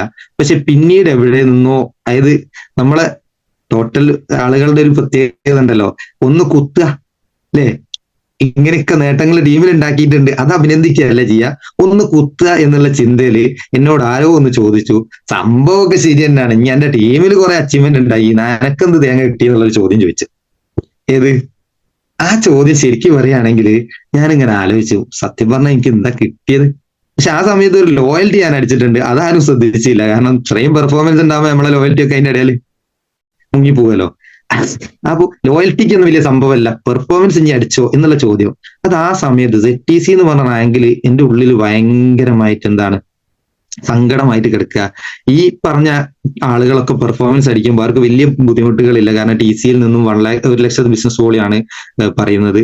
അപ്പോൾ വലിയ ബുദ്ധിമുട്ടൊന്നും ഇല്ലാത്ത സമയത്താണല്ലോ ഓല് പെർഫോമൻസ് അടിച്ചത്. എന്നെ സംബന്ധിച്ചിടത്തോളം വളരെയധികം, അതായത് 2,50,000 ബിസിനസ് വോളിയം വേണം ഇനി പെർഫോമൻസ് അടിക്കണമെങ്കിൽ, അതെനിക്ക് നടക്കില്ല എന്നുള്ള ചിന്തയിൽ ഇങ്ങനെ നിൽക്കുകയാണ്. ആ സമയത്ത് അതായത് വളരെ കുറഞ്ഞ സമയം, അതായത് ഡിസംബർ മാസം ഈ കഴിഞ്ഞ വർഷം എന്നെ സംബന്ധിച്ചിടത്തോളം എൻ്റെ ഈ ഒരു ലൈഫിൽ എനിക്ക് വളരെയധികം വിഷമമുള്ള ഒരു സിറ്റുവേഷൻ വന്നു. എൻ്റെ ഉമ്മയ്ക്ക് പെട്ടെന്ന് മൂത്രം പോവാത്ത ഒരു സിറ്റുവേഷൻ, മൂത്രവും അതുപോലെ തന്നെ ബാത്റൂമിൽ പോയാലും ഒന്നും പോവാത്ത ഒരു സിറ്റുവേഷൻ വന്നു. നോർമലി നമ്മൾ വിചാരിച്ചത് എന്താ ഗ്യാസ് കയറിയതോ അല്ലെങ്കിൽ വേറെ എന്തെങ്കിലും ആയിരിക്കും എന്ന് വിചാരിച്ച് ഹോസ്പിറ്റലിൽ കൊണ്ടുപോയി. ക്യാംസിറ്റിയിലായിരുന്നു. ആ സമയത്ത് പെട്ടെന്നുണ്ടായ ഒരു പ്രശ്നത്തിൽ എന്തോ ഇൻഫെക്ഷൻ കയറി കിഡ്നിക്ക് ബാധിച്ചു, ക്രിയാറ്റിൻ ലെവൽ കൂടി, ഡയാലിസിലേക്ക് മാറി. ശരിക്കും എനിക്ക് തോന്നുന്നത് ഞാൻ അതുവരെ ഈ ഒരു ബിസിനസ്സുമായിട്ട് നടക്കുമ്പോഴൊന്നും ഇത്രത്തോളം സ്ട്രഗിൾ അനുഭവിച്ച ഒരു സിറ്റുവേഷൻ ഉണ്ടായിട്ടില്ല. എല്ലാ ദിവസവും എനിക്ക് വർക്കിന് പോകാൻ പറ്റും. പക്ഷെ ആ സമയത്ത് അതായത് പെട്ടെന്നാണ് ഉമ്മയ്ക്ക് ഈ ഒരു പ്രശ്നം വന്നതും പെട്ടെന്ന് ICUലായി. അതായത് ശരിക്കും ഇങ്ങോട്ട് തിരിച്ചു കിട്ടില്ല എന്നുള്ള വരെ സിറ്റുവേഷനിലായി പോയി. അപ്പോ ആ സമയത്ത് ടീമിൽ നിന്നും ചെറിയ, അതായത് പെർഫോമൻസ് എന്റെ മനസ്സിലുണ്ട്, പെർഫോമൻസ് അച്ചീവ് ചെയ്യണം, എന്റെ റാങ്കും എന്റെ മനസ്സിലുണ്ട്, അതായത് ZTCയിൽ നിന്ന് STCയിലേക്ക് മാറണം എന്നുള്ള ഒരു ചിന്തയൊക്കെ ഇങ്ങനെ നിൽക്കുന്ന സമയത്താണ് ഉമ്മ ഹോസ്പിറ്റലിലാകുന്നത്. ശരിക്കും ഉമ്മ ഹോസ്പിറ്റലായപ്പോ വരുമാനം, അതായത് എനിക്ക് ഇൻകം കൂടുതൽ വേണം. കാരണം ആ ഹോസ്പിറ്റൽ കേസിൽ നിങ്ങൾക്ക് അറിയാലോ, എത്ര പൈസ കിട്ടിയാലും തികയാത്തൊരു സിറ്റുവേഷൻ. വേറെ ഒന്നും ചിന്തിച്ചിട്ടില്ല. രാത്രി അവിടെ ICUവിന്റെ ഫ്രണ്ടിൽ നിൽക്കണം, അതായത് രാത്രി ഒരാൾ അവിടെ നിൽക്കണം. അപ്പൊ രാത്രി ഉമ്മയുടെ ഹോസ്പിറ്റലിൽ അവിടെ നിന്നു. പകല്, അതായത് രാവിലെ നേരത്തെ ഇറങ്ങും, വർക്കിന് ഇറങ്ങും, അതായത് കിടന്നുറങ്ങാനല്ല, വർക്കിന് ഇറങ്ങും. രാത്രി അവിടെ നിന്നിട്ടുണ്ടെങ്കിലും പിറ്റേന്ന് രാവിലെ വർക്കിന് ഇറങ്ങും. കാരണം വരുമാനം കൂടിയിട്ടില്ലെങ്കിൽ ഹോസ്പിറ്റലിലുള്ള സമയത്ത് നമുക്ക് എന്താണ് വളരെയധികം ബുദ്ധിമുട്ടുള്ള കേസാണ്. അപ്പോ വരുമാനം കൂട്ടാൻ വേണ്ടിയിട്ട് ടീമിൽ പോയി ആ ഒരാഴ്ച കണ്ടിന്യൂസ് നല്ല രീതിയിൽ വർക്ക് എടുത്തിട്ടുണ്ട്. ശരിക്കും ഉമ്മ ICUവിൽ കിടക്കുന്ന സമയത്താണ് ഞാൻ യഥാർത്ഥത്തിൽ ഈ ബിസിനസ്സുമായിട്ട് വളരെയധികം റിലേറ്റ് ആയത്. കാരണം വേറെ ഏട്ടും ചിന്തിക്കുന്നില്ല, നേരെ വീട്ടിൽ വരും, കുളിച്ചു മാറ്റും, വന്നപ്പോ തന്നെ ഇറങ്ങും, ടീമിലേക്ക് പോകും. കാരണം പ്രത്യേകിച്ച് ഒന്നും ചെയ്യാൻ പറ്റില്ല. ടീമിൽ പോയി സംസാരിച്ചു. ആ ഒരാഴ്ച ശരിക്കും പറയുകയാണെങ്കിൽ എന്റെ ലൈഫിൽ ഏറ്റവും കൂടുതൽ ഞാൻ എഫേർട്ട് എടുത്തതിന് ഏറ്റവും കൂടുതൽ റിസൾട്ട് കിട്ടിയ ഒരു വീക്കാണ്. ZTC എന്ന് പറഞ്ഞ റാങ്കിൽ ആദ്യത്തെ ആഴ്ച ലോയൽറ്റി അടിക്കുന്നത്, ആദ്യമായിട്ട് ലോയൽറ്റി അടിക്കുന്ന ഒരു സിറ്റുവേഷൻ ആണ് ആ ഒരാഴ്ച സംഭവിച്ചത്. കാരണം ഞാൻ അന്നത്തെ ആ ഒരു വർക്ക് ഫാസ്റ്റ് ആക്കിയത് കൊണ്ട് തന്നെ ആ ഫസ്റ്റ് വീക്കിൽ ലോയൽറ്റി അടിക്കാൻ പറ്റി. പിറ്റേത്തെ ആഴ്ച, രണ്ടാമത്തെ വീക്ക് തുടങ്ങിയ സമയത്ത് തന്നെ എന്റെ വീക്ക് സൈഡിൽ, അതായത് ഇൻകം സൈഡിൽ പെർഫോമൻസിനുള്ള ബിസിനസ് വോളിയം മാച്ചായി. അതായത് വീക്ക് സൈഡിൽ പെർഫോമൻസിന് ഇൻകം മാച്ച് ആയത്, പവർ സൈഡിൽ 1,00,000 ബിസിനസ് വോളിയത്തിന്റെ കുറവും. പവർ സൈഡിൽ നിന്ന് കയറാനാണ് സാധ്യത കൂടുതലുള്ളത്, വീക്ക് സൈഡിൽ നിന്ന് കയറാനുള്ള സാധ്യത കുറവാണ്. പക്ഷെ പവർ സൈഡിൽ ഈ 1,00,000 ബിസിനസ് വോളിയം കയറില്ലേ എന്നുള്ളൊരു സംശയം. പക്ഷെ കവന്നൂർ സ്വദേശി എന്റെ പ്രിയപ്പെട്ട ലീഡർ ഉണ്ട്, നാസർ എന്ന് പറയും. ഞാൻ അദ്ദേഹത്തിനെ വിളിച്ചു, നാസർ സാറെ 1,00,000 ബിസിനസ് വോളിയത്തിന്റെ കുറവുണ്ട് പെർഫോമൻസ് അടിയാന്, അത് നടക്കുമെന്ന് ചോദിച്ചു. മൂപ്പര് പറഞ്ഞു, സാറേ അടുത്ത ആഴ്ച മതിയോന്ന് ചോദിച്ചു. പറഞ്ഞു പോരാ, രണ്ടാമത്തെ ആഴ്ച അടിക്കുന്ന പേര് എനിക്ക് വേണമെന്നാണ്. അത് പറഞ്ഞു മൂപ്പര് പറഞ്ഞു, എന്നാ ഒരൊറ്റ മിനിറ്റ് ഞാൻ ഇപ്പൊ നോക്കട്ടെ എന്ന് പറഞ്ഞു. മൂപ്പര് ഫോൺ അവിടെ വെച്ചു. കുറച്ച് കഴിഞ്ഞാണ് മൂപ്പര് എന്നെ വിളിച്ചറിയാണ്, സാറേ എന്നാ 2 പോസ്റ്റർ അടിച്ചോളി, ഒന്ന് എന്റെ പെർഫോമൻസും ഒന്ന് നിങ്ങൾ തോന്നുന്നു. ശരിക്കും പറയുകയാണെങ്കിൽ ആ 1,00,000 മൂപ്പർ എവിടുന്ന ഒപ്പിച്ചെന്ന് എനിക്ക് അറിയില്ല. പക്ഷേ നമ്മൾ പറയാറുണ്ടല്ലോ, നമ്മൾ ഈ ബിസിനസ്സിൽ വരുന്ന സമയത്ത് നമ്മളെ കൂടെ നമ്മുടെ സുഹൃത്തുക്കളോ ഒരുപക്ഷെ അയൽവാസികളോ അതല്ലെങ്കിൽ നമ്മുടെ ബന്ധുക്കളോ ആയിരിക്കില്ല കടന്നു വരിക. നമ്മളുമായിട്ട് ഒരു ബന്ധവും ഇല്ലാത്ത ആളുകളായിരിക്കും നമ്മുടെ കൂടെ അസോസിയേറ്റ് ചെയ്യുക. അവരായിരിക്കും നമുക്ക് വേണ്ടിയിട്ട് മരിച്ച് പണിയെടുക്കുക. അത് തന്നെയാണ് കാവന്നൂർ സ്വദേശിയായ ഈ നാസർ സാർ ഞാൻ നേരത്തെ പരിചയമോ അല്ലെങ്കിൽ മുൻകൂട്ടി അറിയില്ല. 2 വർഷം മുമ്പ് എന്റെ കൂടെ അസോസിയേറ്റ് ചെയ്തതാണ്. പക്ഷെ ആ ബന്ധം തുടങ്ങിയ അന്ന് മുതൽ ഇന്ന് വരെ ഒരു ദിവസം പോലും അദ്ദേഹത്തിനെ വിളിക്കാത്തതില്ല. ആ വിളിക്കുന്ന ബന്ധം കൊണ്ടും ആ വീടുമായിട്ടുള്ള അടുപ്പം കൊണ്ടും ആയിരിക്കാം ആ 1,00,000 വെറും അരമണിക്കൂറോട് മുമ്പ് സെറ്റാക്കിങ്ങാണ്ട് രണ്ടാമത്തെ ആഴ്ച തന്നെ പെർഫോമൻസ് ബോണസും STC എന്ന് പറഞ്ഞ റാങ്കും ലോയൽറ്റി എന്ന് പറയുന്നത്, അതായത് ZTCയിലല്ല, ZTCയിൽ നിന്നുകൊണ്ട് STCയുടെ ലോയൽറ്റി അടിക്കാനും, ശരിക്കും പറയുകയാണെങ്കിൽ ഒരൊറ്റ ആഴ്ച കൊണ്ട് 60,000 രൂപ ഇൻകം വാങ്ങാനും ആ ഒരൊറ്റ വർക്കിലൂടെ, ശരിക്കും പറയുകയാണെങ്കിൽ ഉമ്മ ഹോസ്പിറ്റലിൽ കിടക്കുന്ന സമയത്ത് ആ ഒരു പരാതിയും പരിഭവവും പറഞ്ഞ് അവിടെ നിന്നിട്ടുണ്ടായിരുന്നെങ്കിൽ ആ വരുമാനം എനിക്ക് കിട്ടില്ലായിരുന്നു, ആ പെർഫോമൻസ് എനിക്ക് അടിക്കാൻ പറ്റില്ലായിരുന്നു, ആ ലോയൽറ്റിയും. ശരിക്കും പല ആളുകളും പലതും പറയുന്നത് ഞാൻ കേട്ടിട്ടുണ്ട്. വല്ലാത്തൊരു കഷ്ടം തന്നെയല്ലേ, ഓനൊരു മെച്ചം കിട്ടിയ സമയത്ത് ഒന്നും ഉണ്ടാക്കാൻ പറ്റിയില്ല. ശരിക്കും ഞാൻ പറയാ, ആ സമയത്ത് ആ ഒരു പൈസ എനിക്ക് എത്രത്തോളം വിലപ്പെട്ടതാണെന്ന് പറഞ്ഞറിയിക്കാൻ പറ്റില്ല. കാരണം അത്രയും സ്ട്രഗിൾ അനുഭവിക്കുന്ന സമയത്താണ് ആ വരുമാനം കിട്ടിയത്. ശരിക്കും നിങ്ങൾ മനസ്സിലാക്കുക, നമ്മൾ പല പ്രശ്നങ്ങളെ കൊണ്ട് വർക്ക് ചെയ്യാത്ത ആളുകളുണ്ടാവും, പ്രവർത്തിക്കാൻ കഴിയാത്ത ആളുകളുണ്ടാവും. പക്ഷെ അതൊക്കെ വെറും വർത്താനത്തിൽ, നമ്മൾ പറയുമ്പം പറയാന്നല്ലാണ്ട് അതൊന്നും നമുക്കൊരു പ്രശ്നമേ അല്ല എന്നുള്ളത് ശരിക്കും ആ ഒരു 2 ആഴ്ച കൊണ്ട് ഞാൻ തെളിയിച്ചിട്ടുണ്ട്. കാരണം ഒരൊറ്റ ദിവസം പോലും കൃത്യമായിട്ട് ഉറങ്ങാൻ എനിക്ക് കഴിഞ്ഞിട്ടില്ല. ICUവിന്റെ ഫ്രണ്ടിൽ നിൽക്കുക എന്ന് പറഞ്ഞാല് ഉറങ്ങാൻ ഒരു സമ്മതിക്കില്ല. എന്തെങ്കിലും 1-2 സാധനങ്ങൾ വാങ്ങാൻ ഒരു വിളിച്ചുകൊണ്ടേയിരിക്കും. അത് അനുഭവിച്ചവർക്ക് അറിയാം അവിടെ നിന്ന് കഴിഞ്ഞാലുള്ള അവസ്ഥ എന്താണെന്നുള്ളത്. ശരിക്കും ആ സമയത്തുള്ള എഫേർട്ടും ആ ഒരു വർക്കും എന്നെ സംബന്ധിച്ചിടത്തോളം ഒരു പെർഫോമൻസ് ബോണസ് അച്ചീവ് ചെയ്യാൻ പറ്റും. അതുവരെ ടീമിൽ മാത്രം ഉണ്ടാക്കാൻ കഴിഞ്ഞു എന്നുള്ള പേര് മാറ്റി എനിക്കും നേടാൻ കഴിയും എന്നും പറഞ്ഞു. പോരാതിന് ആ സമയത്ത് തന്നെ ടീമിൽ നിന്നും പെർഫോമൻസ് അച്ചീവേഴ്സിന് ഉണ്ടാക്കി. അതുവരെ പെർഫോമൻസ് അടിക്കാത്ത 3 പേരെ കൊണ്ട് ഞാൻ പെർഫോമൻസും അടുപ്പിച്ചു. ഇത് ഞാൻ ഇറങ്ങി വർക്ക് ചെയ്തതും എന്റെ കൂടെ നിന്ന ആളുകൾ എന്നെ സപ്പോർട്ട് ചെയ്തതാണ്. ഈ ബിസിനസിന്റെ ഏറ്റവും വലിയൊരു പ്രത്യേകത അതാ. ഒറ്റക്കൊന്നും നിങ്ങൾ എന്ത് ചെയ്യണ്ട, കൂട്ടമായിട്ട് ചെയ്താൽ മതി. നിങ്ങൾക്ക് ഓട്ടോമാറ്റിക്കലായിട്ട് കിട്ടും. ആരെയും നിങ്ങൾ പറ്റിക്കണ്ട. നിങ്ങൾക്ക് വേണ്ടി പ്രവർത്തിക്കാൻ ആളുകൾ തയ്യാറാവും. അത് നിങ്ങളോടുള്ള ഇഷ്ടം കൊണ്ടാണ്. ആ ഇഷ്ടം മനസ്സിലാക്കിയിട്ട് നിങ്ങൾ കൂടെ നിന്നാൽ മതി. ഞാനിതിൽ പറഞ്ഞ ഏതെങ്കിലും കാര്യങ്ങൾ നിങ്ങൾക്ക് എത്രത്തോളം മനസ്സിലായിട്ടുണ്ടാവും എനിക്കറിയില്ല. കുറച്ച് കാര്യം ഞാൻ എടുത്തു പറയാ. ഈ ബിസിനസ്സുമായി ബന്ധപ്പെട്ടിട്ട് നമ്മൾ ചെയ്യേണ്ട കുറച്ച് ടിപ്പുകളാണ്. ഒന്ന്, നിങ്ങൾക്ക് വിവരവും വേണ്ട, വിദ്യാഭ്യാസവും വേണ്ട, ഒന്നും വേണ്ട. നിങ്ങളുടെ കൂടെ വന്നവരെ സ്നേഹിക്കാൻ നിങ്ങൾ തയ്യാറാണോ? അത് മാത്രം മതി. നിങ്ങൾ അവിടെ ഒന്നും പഠിപ്പിക്കണ്ട, നിങ്ങൾ ഒന്നും ചെയ്യണ്ട. നിങ്ങളെ കൂടെ വന്നവരെ സ്നേഹിക്കുക. രണ്ടാളാണ് രണ്ടാള്, അത് നിങ്ങളെ കൂടെ വന്ന ആളുകളാണ്. ഒരിക്കലും നിങ്ങളെ ഡൗൺലൈൻ അല്ല, നിങ്ങളെ താഴെ വന്നവരല്ല, നിങ്ങളെ കൂടെ വന്നവരാണ്. അവരെ രണ്ട് കൈയും ചേർത്ത് കൊണ്ട് പിടിക്കുക. പവർ വീക്ക് എന്ന് പറഞ്ഞാണ്ട് ഒരു വർത്താനം ഇവിടെ പാടില്ല. രണ്ടും നമ്മളെ ടീമാ. ഞാൻ അങ്ങനെ പറഞ്ഞതിനെ കൊണ്ടാണ് എന്റെ പവർ സൈഡിൽ നിന്ന് കയറേണ്ട ബിസിനസ് പോലെ ഞാൻ വിളിച്ചു പറഞ്ഞപ്പോഴേക്കും കയറിയത്. വീക്ക് സൈഡിൽ നിന്നല്ല, പവർ സൈഡിൽ നിന്ന്. ഈ പവർ സൈഡും വീക്ക് സൈഡും ഇത് നമ്മളെ ടീമാ. അത് ലീഡർ വന്നിട്ട് നോക്കണം എന്നുള്ള ചിന്തയെ പാടില്ല. പിന്നെ ഓഫറുകൾ, അതായത് ചില ആളുകൾ ഭയങ്കര ഓഫർ ഇടലുണ്ട്. എനിക്ക് ഒരുപാട് ഓഫറുകൾ വന്നിട്ടുണ്ട്. പവറിലേക്ക് തരാ, അങ്ങോട്ട് പോര്, അവിടെ നിൽക്ക, അന്റെ ലീഡർമാരെക്കാടി നല്ല ലീഡർമാരാണ്, ഏത് വിവരമുള്ള ലീഡർമാരാണ് എന്നൊക്കെ പറഞ്ഞ് പലരും വരും. അതൊക്കെ വേറും തോന്നലാ. നമ്മൾ എവിടെ ചെന്നാലും വന്ന് കയറുന്നിടത്ത് എന്താണ്, നമ്മൾ വെറും വരത്തന്മാരായി മാറും. അത് മനസ്സിലാക്കുക. നിൽക്കുന്നിടത്ത്, ഞാൻ എന്നെ സംബന്ധിച്ചിടത്തോളം എനിക്ക് വിദ്യാഭ്യാസമില്ല, എന്റെ അപ്ലൈന് വിദ്യാഭ്യാസമില്ല, ഓരെ കൊണ്ട് പഠിപ്പിക്കാൻ കഴിയില്ല, ഒന്നുമില്ല. പക്ഷെ എന്താ, ബന്ധങ്ങൾ കാത്തു സൂക്ഷിച്ചു. പിന്നെ കുരുത്തം ഏറ്റവും പ്രധാനപ്പെട്ടത്. അതുവരെ അഹങ്കാരമായിട്ട് നിന്ന ഞാന് ആ അഹങ്കാരമായിട്ട് ഒഴിവാക്കൽ തുടങ്ങിയപ്പോ എന്തായി, ലീഡേഴ്സ് പറയുന്നത് കേട്ട സമയത്ത്, അതിൽ അവരെന്താണ് പറയുന്നത് അതൊന്ന് ചെവി കേട്ടു കൊടുക്കുക. വേറൊന്നുമില്ല, ഓരോട് നെഗറ്റീവ് പറയാതിരിക്കുക. ഓരോട് നെഗറ്റീവ് പറഞ്ഞാൽ നമ്മളോട് നെഗറ്റീവ് പറയൂ. അതായത് കൊടുത്താൽ കൊല്ലത്തും കിട്ടുന്ന മാതിരിയാ. ഈ ബിസിനസിനെ സംബന്ധിച്ചിടത്തോളം ഇത് നമ്മൾ പറയാറുണ്ട്, എന്ത്, ഇത് ദൈവത്തിന്റെ കയ്യൊപ്പ് ചാർത്തിയ ബിസിനസ് ആണ്, അല്ലെ ദൈവത്തിന്റെ കയ്യൊപ്പ് ചാർത്തിയ പ്രൊഡക്റ്റ് ആണ്. സത്യമാണ്, ദൈവത്തിന്റെ കയ്യൊപ്പ് ചാർത്തിയ. ഇവിടെ നിങ്ങൾ എന്ത് പണി കൊടുത്താലും അത് സ്പോട്ടിൽ നിങ്ങൾക്ക് തിരിച്ചും കിട്ടും. അത് നിങ്ങൾ മനസ്സിലാക്കുക.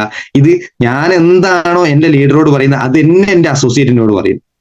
ഞാൻ എന്ത് പറഞ്ഞോ, ഏറ്റവും സിമ്പിൾ ആയിട്ട് പറഞ്ഞുതരാം. ഇന്നലെ അയ്യൂബ് സാറ് വിളിച്ചു. അയ്യൂബ് സാറ് ഞാൻ പറഞ്ഞു ആയിക്കോട്ടെ എന്ന് പറഞ്ഞു. വേറെ ഒന്നുമില്ല. ഇത് സാറ് പറഞ്ഞു നാളെ മോർണിംഗ് മീറ്റിൽ വന്ന എക്സ്പീരിയൻസ് പറയാൻ പറ്റുമോ? എന്നെ സംബന്ധിച്ചിടത്തോളം എനിക്ക് എക്സ്പീരിയൻസ് പറഞ്ഞുള്ള ശീലമുണ്ടോ, അല്ലെങ്കിൽ എനിക്ക് കഴിയോ എന്നൊന്നും ഞാൻ ചിന്തിച്ചിട്ടില്ല. അയ്യൂബ് സാറ് പറഞ്ഞു, നമ്മുടെ അപ്ലൈൻ ആണ്, നമ്മളെ ലീഡറാണ്, ടീമോ അല്ലെങ്കിൽ വേറൊന്നൊന്നുമല്ല. മൈ ലൈഫ് ചെയ്യുന്ന ലീഡർ ആണോ, അത് നമ്മളെ ലീഡറാണ്, വേറെ ഒന്നുമില്ല, അതിൽ മാറ്റങ്ങളൊന്നുമില്ല. സാറ് പറഞ്ഞു, ഞാൻ ഏറ്റെടുത്തു. അതിൽ അങ്ങോട്ടും ഇങ്ങോട്ടും ചോദ്യമില്ല. ഈ തീരുമാനം നിങ്ങൾക്കും വേണം, എങ്കിലേ നിങ്ങളെ ടീം നിങ്ങൾ പറയുമ്പോൾ കേൾക്കുള്ളൂ. ഞാനിത് ഏറ്റെടുത്തില്ല, ഞാൻ സാറ് പറയുന്നത് കേട്ടില്ല, ഒരു പ്രശ്നവുമില്ല, സാറിന് എന്നോട് ദേഷ്യം ഉണ്ടാവില്ല. കാരണം എന്താ, സാറിന് പ്രത്യേകിച്ചൊന്നും പറയാനില്ല, ഞാൻ പെട്ടെന്ന് വിളിച്ചു പറഞ്ഞതാണ്, അതിനെക്കൊണ്ടൊന്നും പറയാനില്ല. എനിക്ക് പ്രശ്നമുണ്ടോ? ഇല്ല, ഒരു പ്രശ്നവും ഇല്ല. സാറിന്റെ ടീമാണ്, എന്നെ സംബന്ധിച്ചിടത്തോളം ഒരു പ്രശ്നവുമില്ല. ശരിക്കും പറയുകയാണെങ്കിൽ ഇത് ഏറ്റെടുത്തില്ലെങ്കിൽ എനിക്ക് വേറെ ബുദ്ധിമുട്ട് വരാനുള്ള, എന്റെ ടീമിൽ നിന്ന് ഇതേ ചിന്ത വർത്താനം എനിക്ക് വരൂ. നാളെ ഞാൻ എന്റെ ടീമിൽ ഒരു ലീഡറെ വിളിച്ചും കണ്ട് കാര്യം പറയുമ്പോൾ അവരതനുസരിക്കില്ല. ഈ ബിസിനസിന്റെ പ്രത്യേകതയാണ്, നിങ്ങൾ എന്താണോ ചെയ്യുന്നത് അത് നിങ്ങൾക്ക് കിട്ടും. നിങ്ങൾ നിങ്ങളെ ടീമിനെ സ്നേഹിക്കുന്നുണ്ടോ, നിങ്ങളെ തിരിച്ചവർ സ്നേഹിക്കും. നിങ്ങൾ നിങ്ങളുടെ ടീമിനെ പറ്റിക്കുന്നുണ്ടോ, ഉറപ്പായിട്ടും നിങ്ങളെ പറ്റിക്കും. നിങ്ങൾ ഒന്നുകൊണ്ടും പേടിക്കണ്ട, ആ തിരിച്ച് പറ്റിക്കൽ ഉറപ്പായിട്ടും കിട്ടും. ഒരു ബിസിനസ് വോളിയം പോലും പറ്റിക്കാണ് കൃത്യമായിട്ട് നിങ്ങൾ പ്രവർത്തിക്കുന്നുണ്ടോ, നിങ്ങളെ ഒരാളും പറ്റിക്കില്ല. പിന്നെ എടുത്തു പറയാ, ഈ ബിസിനസ്, അതായത് MI ലിസ്റ്റിൽ എന്ന് പറഞ്ഞ കമ്പനി, നിങ്ങൾ ഏതെങ്കിലും ഒരു ആപത്ത് ഘട്ടത്തിലാണെങ്കിൽ സത്യം പറഞ്ഞ ടീമും ബിസിനസ്സും കമ്പനിയും ഒരുപോലെ നിങ്ങളെ കൂടെ ഉണ്ടാവും. ഇത്രയും കട്ടക്ക് സപ്പോർട്ടുള്ള ഒരു കമ്പനി, ഒരു മേഖല ഇല്ല എന്നുള്ളത് ഞാൻ 100% എഴുതി ഒപ്പിട്ട് തരാം. കാരണം അത്രയും സ്ട്രഗിൾ അനുഭവിച്ച സമയത്താണ് ഞാൻ ഏറ്റവും കൂടുതൽ വരുമാനം വാങ്ങിയത്. അത് എനിക്ക് ഉറപ്പ് പറയാൻ കഴിയും എന്നുള്ളത് ഈ ഒരു ബിസിനസ്സിൽ വന്നതിന് ശേഷം എനിക്കുണ്ടായ മാറ്റങ്ങളിലാണ്. ഇനി ഏറ്റവും കൂടുതൽ നമ്മൾ ഈ ഒരു ഐക്യം, അതായത് നമ്മൾ ഈ ബിസിനസ്സുമായി ബന്ധപ്പെട്ടുകൊണ്ട് പല ആളുകളുമായിട്ട് പലതും പറയുകയും തെറ്റുകയൊക്കെ ചെയ്യെങ്കിലും ആ ഒരു ഐക്യം നിലനിർത്തുക. അതായത് ലീഡേഴ്സിനോട് ചിലപ്പോൾ ചീത്ത പറഞ്ഞിട്ടുണ്ടാവും, ലീഡേഴ്സ് അസോസിയേറ്റിനെ വിളിച്ച് ചീത്ത പറഞ്ഞിട്ടുണ്ടാവും. ഇതൊക്കെ സംഭവം നോർമലി നമ്മളെ മനുഷ്യന്മാരുടെ സ്വഭാവം അനുസരിച്ച് അങ്ങോട്ടും ഇങ്ങോട്ടും ഒക്കെ പറയുന്നതാണ്. അതൊക്കെ മാറ്റി വെച്ചിട്ട് ആ പറയുമ്പോൾ, അതായത് അതെന്റെ മിസ്റ്റേക്ക് ആണെന്നുള്ള തിരിച്ചറിവോടുകൂടി പ്രവർത്തിക്കുക. അവരെന്ത് ചെയ്യരുത്, തിരിച്ച് ആ ഒരു വർത്താനം പറഞ്ഞ എന്നാ അവനൊന്ന് പഠിപ്പിക്കുക എന്നുള്ള ചിന്തയിലേക്ക് പോവാതെ അവര് പറഞ്ഞത് നമുക്ക് വേണ്ടിയിട്ടാണെന്നുള്ളത് മനസ്സിലാക്കുക. പിന്നെ ചില പ്രോഗ്രാമുകളൊക്കെ നടക്കുമ്പോൾ നമുക്ക് ഉണ്ടാകുമല്ലോ അവിടുന്ന് ഇവിടുന്ന് ഒക്കെ കുറെ പ്രശ്നങ്ങൾ, ആ പ്രഷറുകളൊക്കെ അങ്ങ് ഒഴിവാക്കുക. എല്ലാം പോസിറ്റീവായിട്ട് ചിന്തിക്കുക. ഒന്നിലും എന്തില്ല, നെഗറ്റീവ് ഇല്ല. ഉമ്മ ഹോസ്പിറ്റലിൽ കിടക്കുമ്പോൾ പലരും പറഞ്ഞു ഓന്റെ കഷ്ടപ്പാടാണ്, ബുദ്ധിമുട്ടാണ്. അള്ള തരുന്നതാണ്. ഒരിക്കലും നമുക്ക് കഷ്ടപ്പാടെന്ന് പറയാൻ പറ്റൂല. ആ സമയത്തും പ്രവർത്തിക്കാനുള്ള മനസ്സുണ്ടായാൽ മതി. ബിസിനസ്സിൽ നിങ്ങൾക്ക് നേട്ടങ്ങൾ ഉണ്ടാക്കാൻ കഴിയും.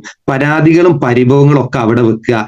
എല്ലാ പ്രശ്നങ്ങളും എന്താണ്, അത് മാറണമെങ്കിൽ നമ്മളെ കയ്യിൽ ചിക്കിളി വന്നാൽ എന്താണ്, പ്രശ്നങ്ങളൊക്കെ തീർന്ന്. ചിക്കിളി ഉള്ളിൽ കയ്യിലുണ്ടോ, പിന്നെ എന്ത് പ്രശ്നോ, എവിടെ പ്രശ്നോ, ആർക്കും പ്രശ്നമല്ല. ഒരു പരാതി ഉണ്ടാവില്ല, പ്രശ്നങ്ങൾ ഉണ്ടാവില്ല. ഏത് പ്രോഗ്രാമിന് പോകാനും തയ്യാറാണ്, എന്തിനും തയ്യാറാ. അത് വേണമെങ്കിൽ ആദ്യം എന്ത് ചെയ്യണം, എല്ലാ പ്രോഗ്രാമും പങ്കെടുക്കണം, എല്ലാ ട്രെയിനിങ്ങും അറ്റൻഡ് ചെയ്യണം. ഒന്നിനും ഒരു മടി കാണിക്കാതിരിക്കുക. ഏറ്റവും പ്രധാനമായിട്ടും ഏതൊരു കാര്യം ചെയ്യുമ്പോഴും അതിൽ സ്ഥിരത എന്ന് പറഞ്ഞ കാര്യം നമ്മൾ എന്ത് ചെയ്യുക, ഉറപ്പുവരുത്തുക.